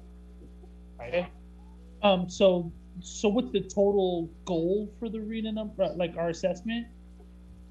Right now, I mean, we're probably in about 120 some odd, because right now the draft number is around 500 units total for all categories, and so for moderate and low, I can get you that number. I don't know it offhand, but I can get you what that number is. But with a lot of the projects that are coming in, we have a good idea that we'll be able to make our RENA numbers for the next housing cycle. So roughly about 25% of the total is what we're looking at. Okay. Yeah. So I had a question. What was our last development that was affordable, and how many houses or how many homes were those? Like the last. I mean, the one thing in Pinole does have an inclusionary housing zone ordinance, so developers are required to put in 20%, 25% affordable housing units. So whenever the last subdivision, I'm not quite sure when the last subdivision came in or the last housing project that came in, but they were required by ordinance to put in 25%. Right. I mean, I think we've had like ones and twos, but this is like one of the larger ones that's come in now, right? Yep. Okay. Oh, yes. So as far as the height requirement, one of the citizens or the comment was, has there been a shadow study done? Like, I mean, will this building create? I guess what my concern is if I have the solar panel and I'm used to a certain amount of energy coming in, and the building goes up and there's a shadow, is there a liability for? I mean, how does that get corrected? Or was there a study done to find out whether or not the building would actually cast a shadow like that? I'll let Michael talk about the shade shadow on this one. Yeah. Well, first of all, they are within the 50-foot height limit for the zone. So the project has not requested any concessions regarding height or setbacks, which is really positive. The orientation of the project is such that basically it's basically north south. So in the the winter solstice, the sun would be behind the project, casting a shadow towards San Pablo Avenue. So really, again, because it complies with the side setbacks and also the way it's oriented, and because it meets the height limit of the zoning, and that's not being asked for as a concession, from staff's point of view, there was no issue there. We do have slides available, of the project. If you have further questions, including cross sections, if you wanted to see those. Yeah, I guess my concern is that in the event something like that happens, we're kind of in a pickle between the owner, the city, and the developer, right? Like, if a shadow's cast on someone's solar. Or, I mean, I don't know if the legal, Stephanie, has that ever happened or? No. Okay. I don't think there's any legal issue. Nobody, there are no local neighbors that have any legal rights to sun versus shade. Okay. To my knowledge. Okay. And then, I'm sorry. Just one last thing. I mean, the building, the way the property, the highest point of the property is in the rear. So they're actually building where the building is going is actually on the lowest part of the property. So there's about a 3-5 foot drop from the back fence to the front.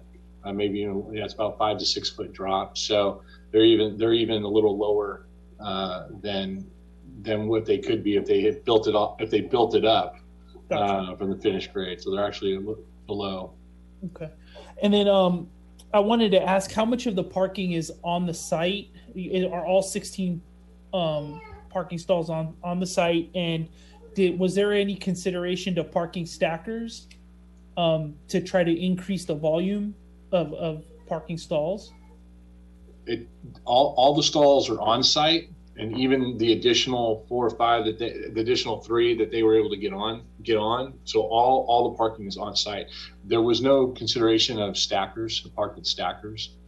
I mean, it's just another way to try to achieve more parking. I guess if things become an issue later on in the neighborhood, I'd like to see if we could maybe revisit that or take a look at it. I mean, I know it's a small investment for parking, but if at some point if it becomes an issue, I mean, just coming back to it, I don't know if that's possible. The other question I had was, we have $2 million in our housing fund, and we're exhausting that on this one project. Were there any other developers that had asked for help or assistance? Or is this, I'm just concerned that $2 million is exhausted, and then we have, another 577 or 579 houses in the pipeline. What you know what I mean? Like, is there how else will the city supplement those projects if they have a need for to add affordable as well, or is that something that's replenished every year or something like that? So I could touch on that. So the city, many years ago, I believe in 2005, the redevelopment agency borrowed money from the housing fund, and through our RTTP, we're paying back that ERAF amount, and about $4 million is going to come back to the housing fund over the next few years to replenish the fund there. So if there's any funds that are needed in the future, we should have those, in addition to any payments that are made by Saha for the loan that we're providing them. Okay, and this is a redevelopment property that's going away too, right? That is correct. Awesome. Okay, those are all my questions. Thank you.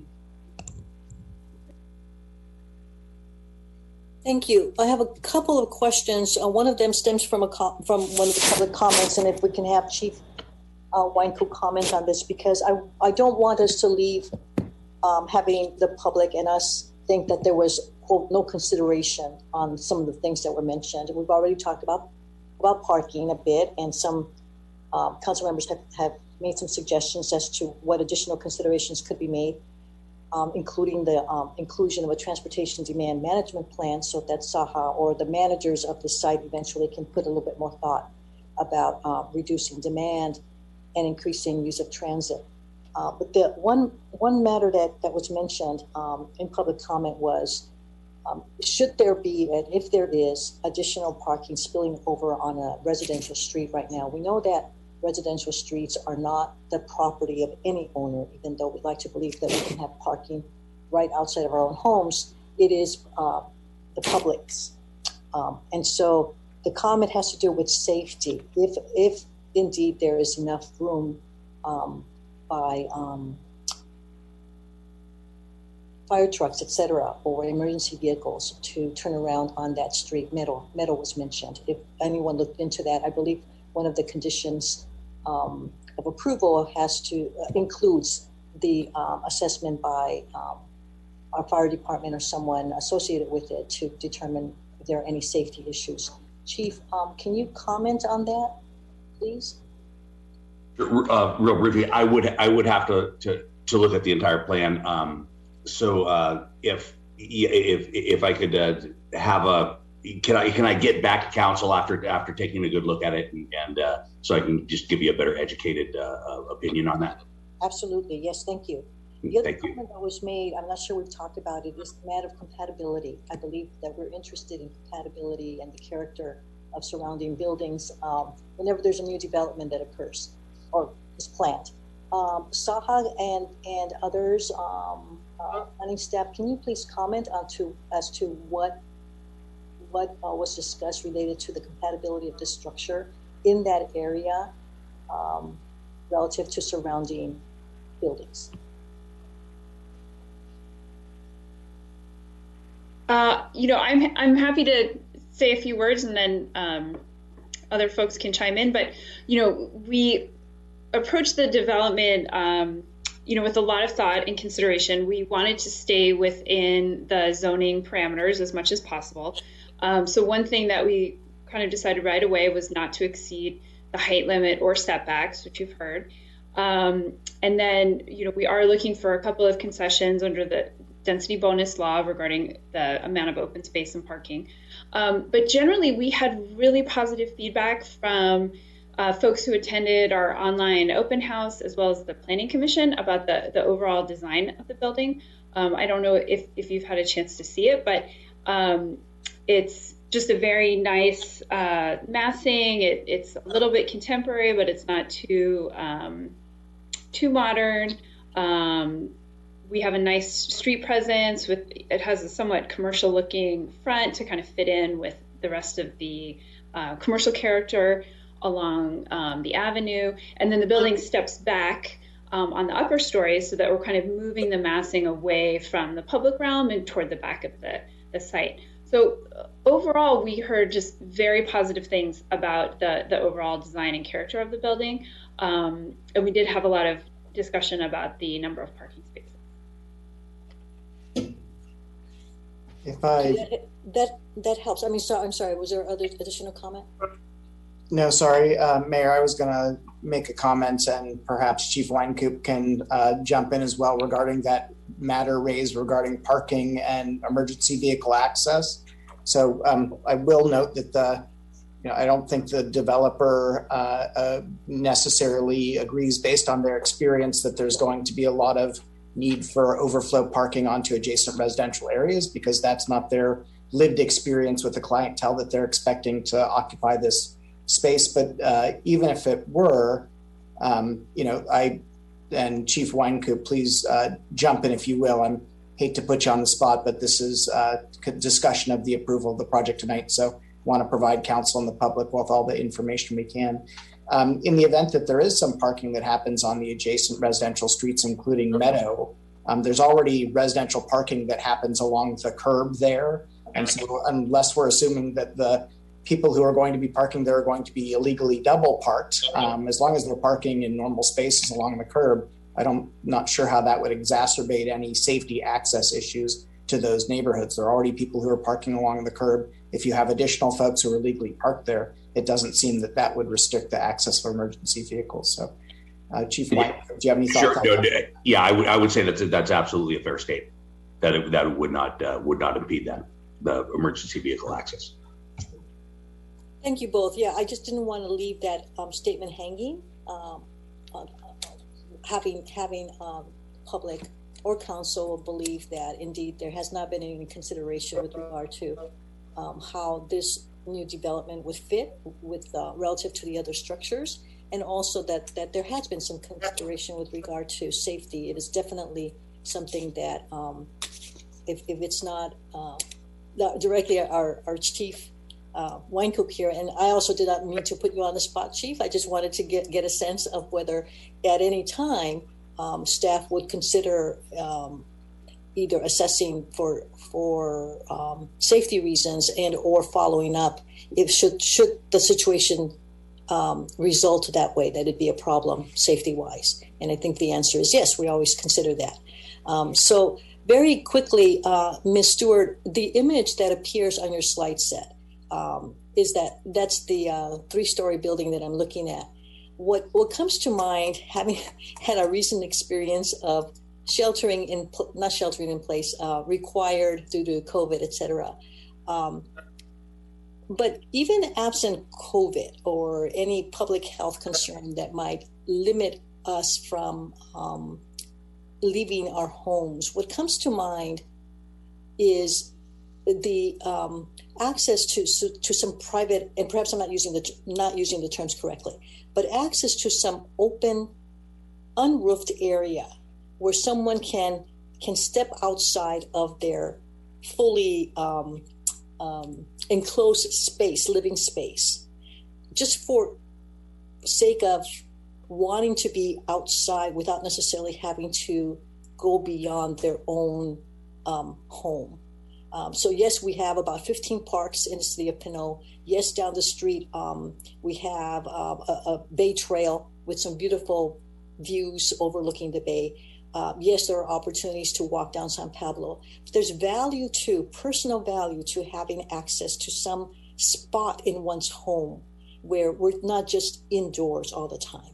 And I don't know whether the design for this development has any of that. What comes to mind as well, and you probably know better given the kind of management that's going to be available for the clientele you expect, that for mental health reasons, it is almost crucial that current new architecture consider how living spaces are used in ways that enhance living conditions, mental health included. So can you comment, before I ask you for comment, what occurs to me, not being an architect and not being a designer, is small balconies that could be available. Yes, you're going to have the rooftop garden. That's beautiful. I love that idea. For community, the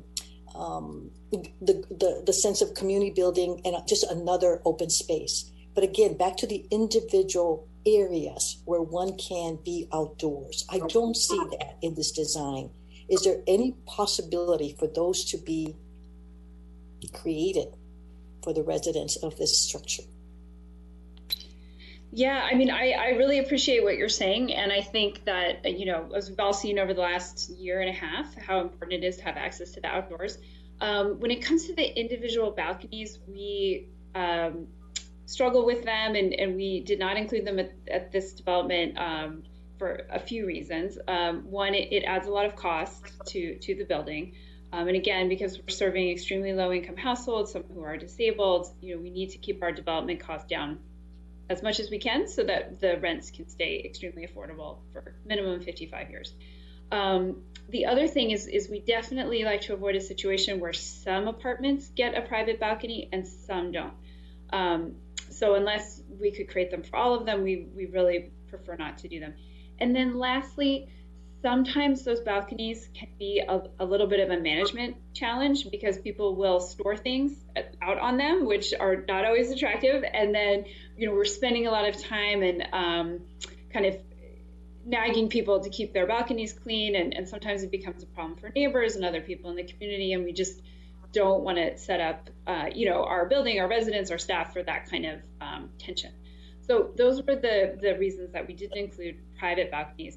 We do have a very nice shared landscape area on the first floor. So we have patio, a small play space, a community garden area. We didn't want to give up the whole ground floor for parking. So we're trying to balance, the need for on-site parking with the need for really nice open space, because I completely agree with you that, it's so important to be able to have that access, especially in the event that you lose access to the bikeways or the more public spaces. So those were the considerations we were balancing with this site plan. Thank you. And I understand the need for balance, and I appreciate your explanations. And again, having described all the considerations to get this project to a point where we can eventually house at least, is it 32, 30, those cases, 30, maybe 40 people? 40 people that will have a roof over their head. Big. Thank you. Okay, let's see. I turned to council. We heard public comment. I turned to council for questions. And are there further comments? Okay, we do have an action requested of us before us as part of this public hearing. I'm scrolling down to the item on the agenda that identifies what that is. Pardon me, I'm scrolling through a lengthy document.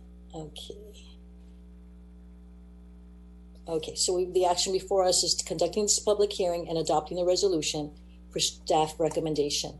Now, in that staff recommendation or recommendations to staff, there have been several comments made by council members, and I think staff have been taking note about these things, suggestions for consideration of additional items to be included in the conditions. So if you can please let us know what will happen to what you have heard, staff, and then and then I'll have a better idea as to what we need to do next. Thank you. Madam Mayor, what I'd like to do, I mean, based on Councilmember Tom's request, we can add a condition on the project, basically that prior to issuance of a building permit, that SAHA submit a TDM, Transportation Demand Management Plan, to the city for review and approval. We can do that. That's doable. In terms of, I'm not quite sure what we want to do with the parking in terms of requiring additional spots. We would like to, they did submit a site plan with additional spots. So what I would like to do with that, if it's okay with the council, is just that they submit a revised site plan to be reviewed and approved by staff, showing the additional parking that was proposed as part of the project as well, which would fall in with the TDM, because there would be a revision of the site plan with the parking. So just those two, and I think those were the solar. We talked about the solar. They'll be including solar. I also wanted to comment, as part of the building code, they're required to have the building wired for solar, but as Eve stated, that they are putting solar on the building. So I think that's been met. So if there's any other conditions that you think that might be added or that I'm missing, other than that, we can add those as conditions of approval. Sounds easy enough. Councilmember Toms? Yeah, I just had two additional items. One is to pre-wire for adding on additional EV chargers. You know, there might not be a demand now, but in 15 years from now, I'm sure there will be a demand. And also, I would like to see the bike storage in the back also be pre-wired for charging as well. And let's see. And I think that's it. I wanted to thank you for being so receptive to going all electric. And I would like to see any of our public money be spent on projects that go that route. Thank you. Councilmember Murphy? Yeah, I again, Ms. Stewart, thank you so much for all your work. This is great. I think this overall project is going to be a real benefit to our community. Both culturally, physically, probably emotionally too for some of us. So thank you so much. I wanted to center and definitely say that I think the open space, I wasn't sure where we landed. I heard that like there may be a rooftop garden, and then I heard that it's actually on the first floor. I think I just wanted to clarify that specific asset. Ms. Stewart, could you just again explain? Yeah. Oh, sure. Yeah, our proposal has all of the open space on the ground level. Okay. So it's adjacent to the community room. The community room opens to a patio, which then flows into the garden and the play space. So very nice adjacencies for, you know, all those shared amenities. Okay, great. I just wanted to clarify that. That sounds good. And the last piece was for your focus around the parking shade. Are you all thinking, like, have you all explored options for like solar there instead of at the top of the building as well? Like, I don't know where where the parking spots are going to be placed, but we've seen in our own community kind of solar going over the cars itself. You've probably seen this in your work as well. Have you explored that, and are you open to having that as well? We are definitely open to doing that. We were thinking of putting the solar array on the roof, but we could look at the parking. The challenge there would be that the stanchions for the solar canopy could limit the amount could reduce the number of parking spaces that ultimately we get. So that would be something we'd want to look at because we don't want to necessarily lose spaces. And then the other challenge is that the solar parking canopies tend to be quite high. And so there just might be some aesthetic considerations there for folks, because you will definitely see the parking canopy, you know, from the street. So we could certainly look at it, but I think our plan right now is to put the solar array on the rooftop.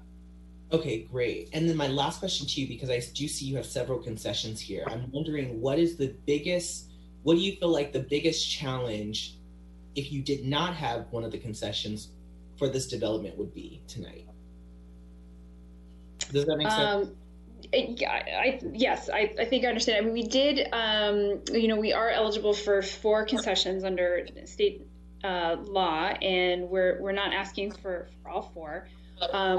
Our challenge is really project feasibility. So in order to serve the folks that we want to serve and that you know, the city has prioritized, we do need to get to a feasible project size. And just very simply, you know, the project is barely at that sort of financial feasibility threshold, being a relatively small development of only 32 apartments plus a manager unit. So really, we're, you know, to fit all of the parking and all of the open space that's required under the city code would just not be possible. We just could not get enough apartment homes included in the development to make us eligible for the state and federal funding that we'll need to complete the development. Well, my comment, I guess, would just be to council. I think that the prioritization of open space for me, and definitely for the demographic this community is trying to build here or trying to expand here, seems to be a huge priority in terms of public transportation, in terms of access to, you know, this focus around people's private cars, and our public engagement with them. I think we should prioritize open space. So just my thoughts there. Okay, thank you. We've got a couple of questions, I think, pending or comments. Attorney Downs, got your virtual hand up. My virtual hand, yes. I just wanted to make sure that, I know you mentioned that we're going to approve the comprehensive design review, but we also do need to approve the disposition and development agreement. So that's the direction that we're looking for tonight, is that we approve both the comprehensive design review and that we approve the disposition and development agreement. And there are some deadlines coming up next week where I know that the SAHA staff is looking to try to get some veterans financing from the state. And so it's pretty important that we're able to get these approved for them tonight so that they can go ahead and put those their applications in for that grant funding. Thank you.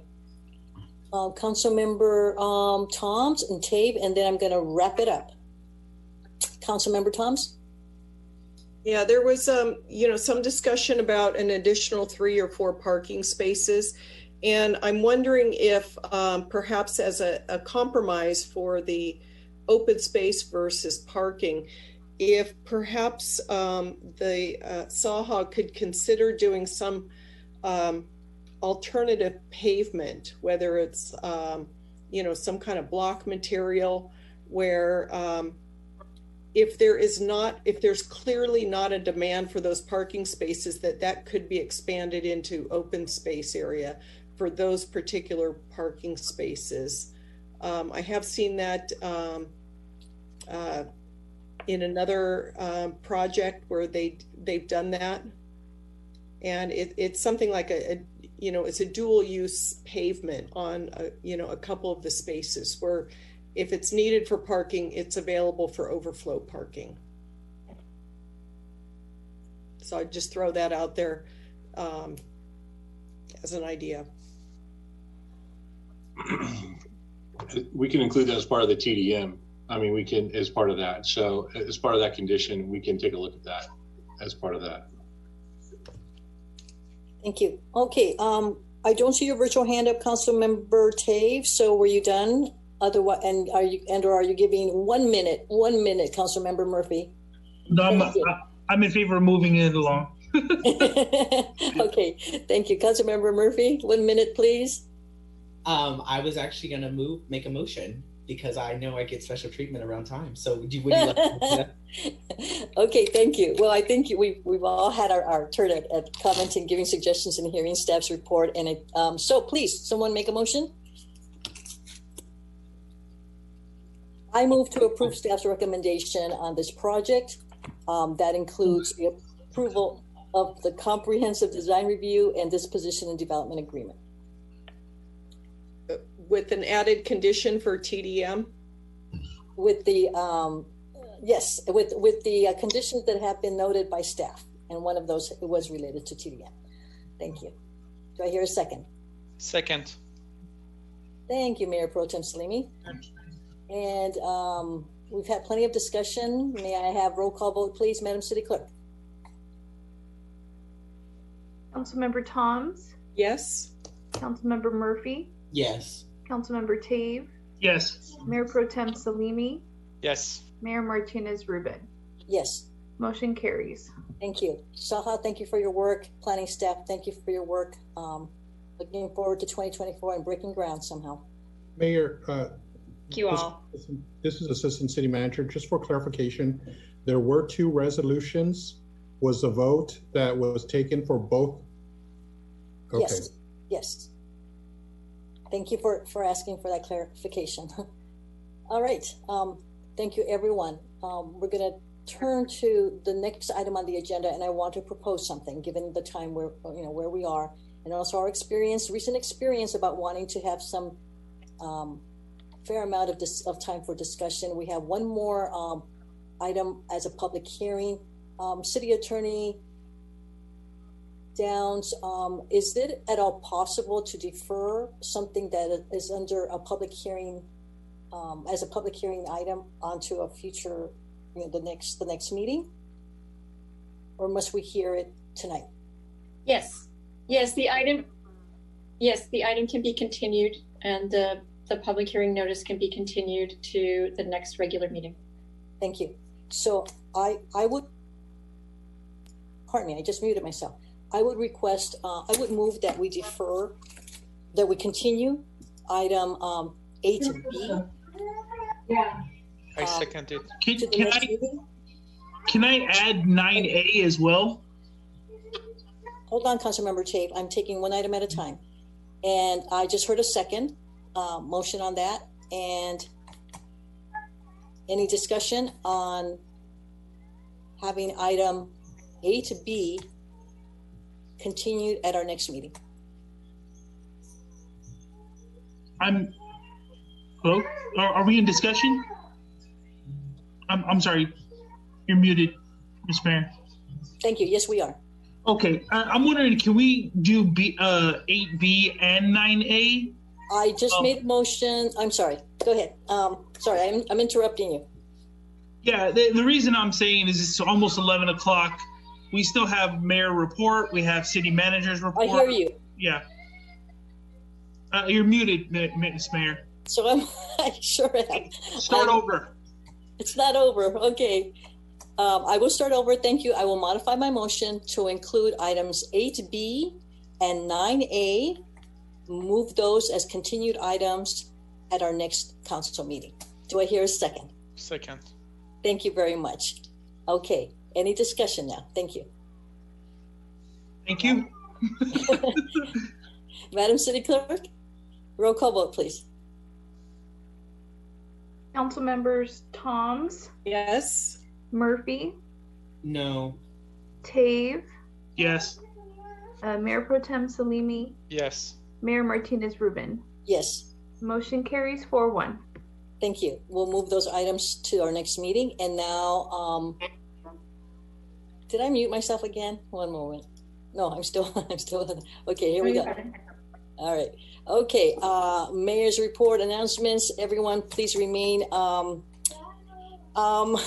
adhering to public health guidance about masking and distancing. If at all possible, you're experiencing variants across the country, and please remain safe. And council mayoral appointments, there are none tonight. City council committee reports and communications, if you would please, 1 minute each, and I will turn to Mayor Pro Tem Salimi first. No, nothing to say, Madam Mayor. Thank you. Councilmember Murphy? Nothing to say for now. Thank you. Councilmember Tave? Nope, no report. Councilmember Toms? And no report. Okay, thank you all. We're on to item 11D, council request for future agenda items. I will begin. Usually I hold off until last, but I will quickly go through a list of them and ask for your support for these. Fairly simple. One of them stems from the presentation tonight related to the JPA, to have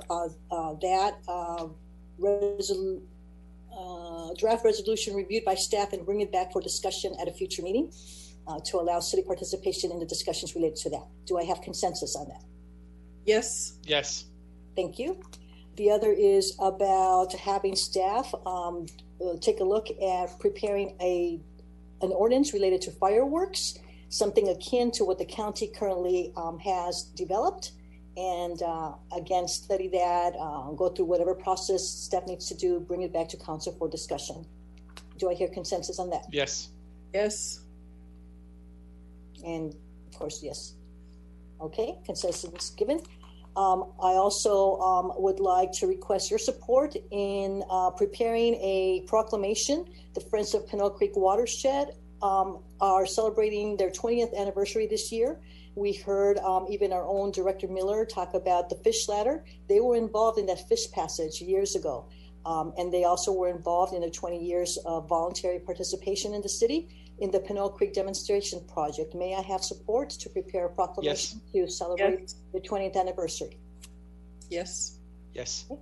Thank you. And related to also Friends of Pinole Creek Watershed, another agenda item is for them to speak on a new project that they are launching, and that is engaging community to protect the Pinole Creek Watershed. It's an assessment of trash impacts to promote a thriving ecosystem. So it would be a presentation by Friends of Pinole Creek Watershed and how they see a collaborative partnership with the city, among others. Do I hear consensus on that? Yes. Anyone else? Yes. Yes. Thank you. Yes. I've got consensus on that. Thank you. Those are my items. Now, Mayor Pro Tem Salimi. Just one item. I would like to get a consent to have meetings for presentations that would be held at a different regular meeting, because I do understand we do have a lot of presentations. They're very important, and we have a lot of good questions, but I would like to have special meetings for presentations that would allow the council to be able to do the rest of the business without having to stay long hours. Okay, well, is there any particular presentation you have in mind now? No, I don't have specific presentations. My idea was the city staff can have one special meeting when they do have a few presentations, and that meeting would just be for presentations.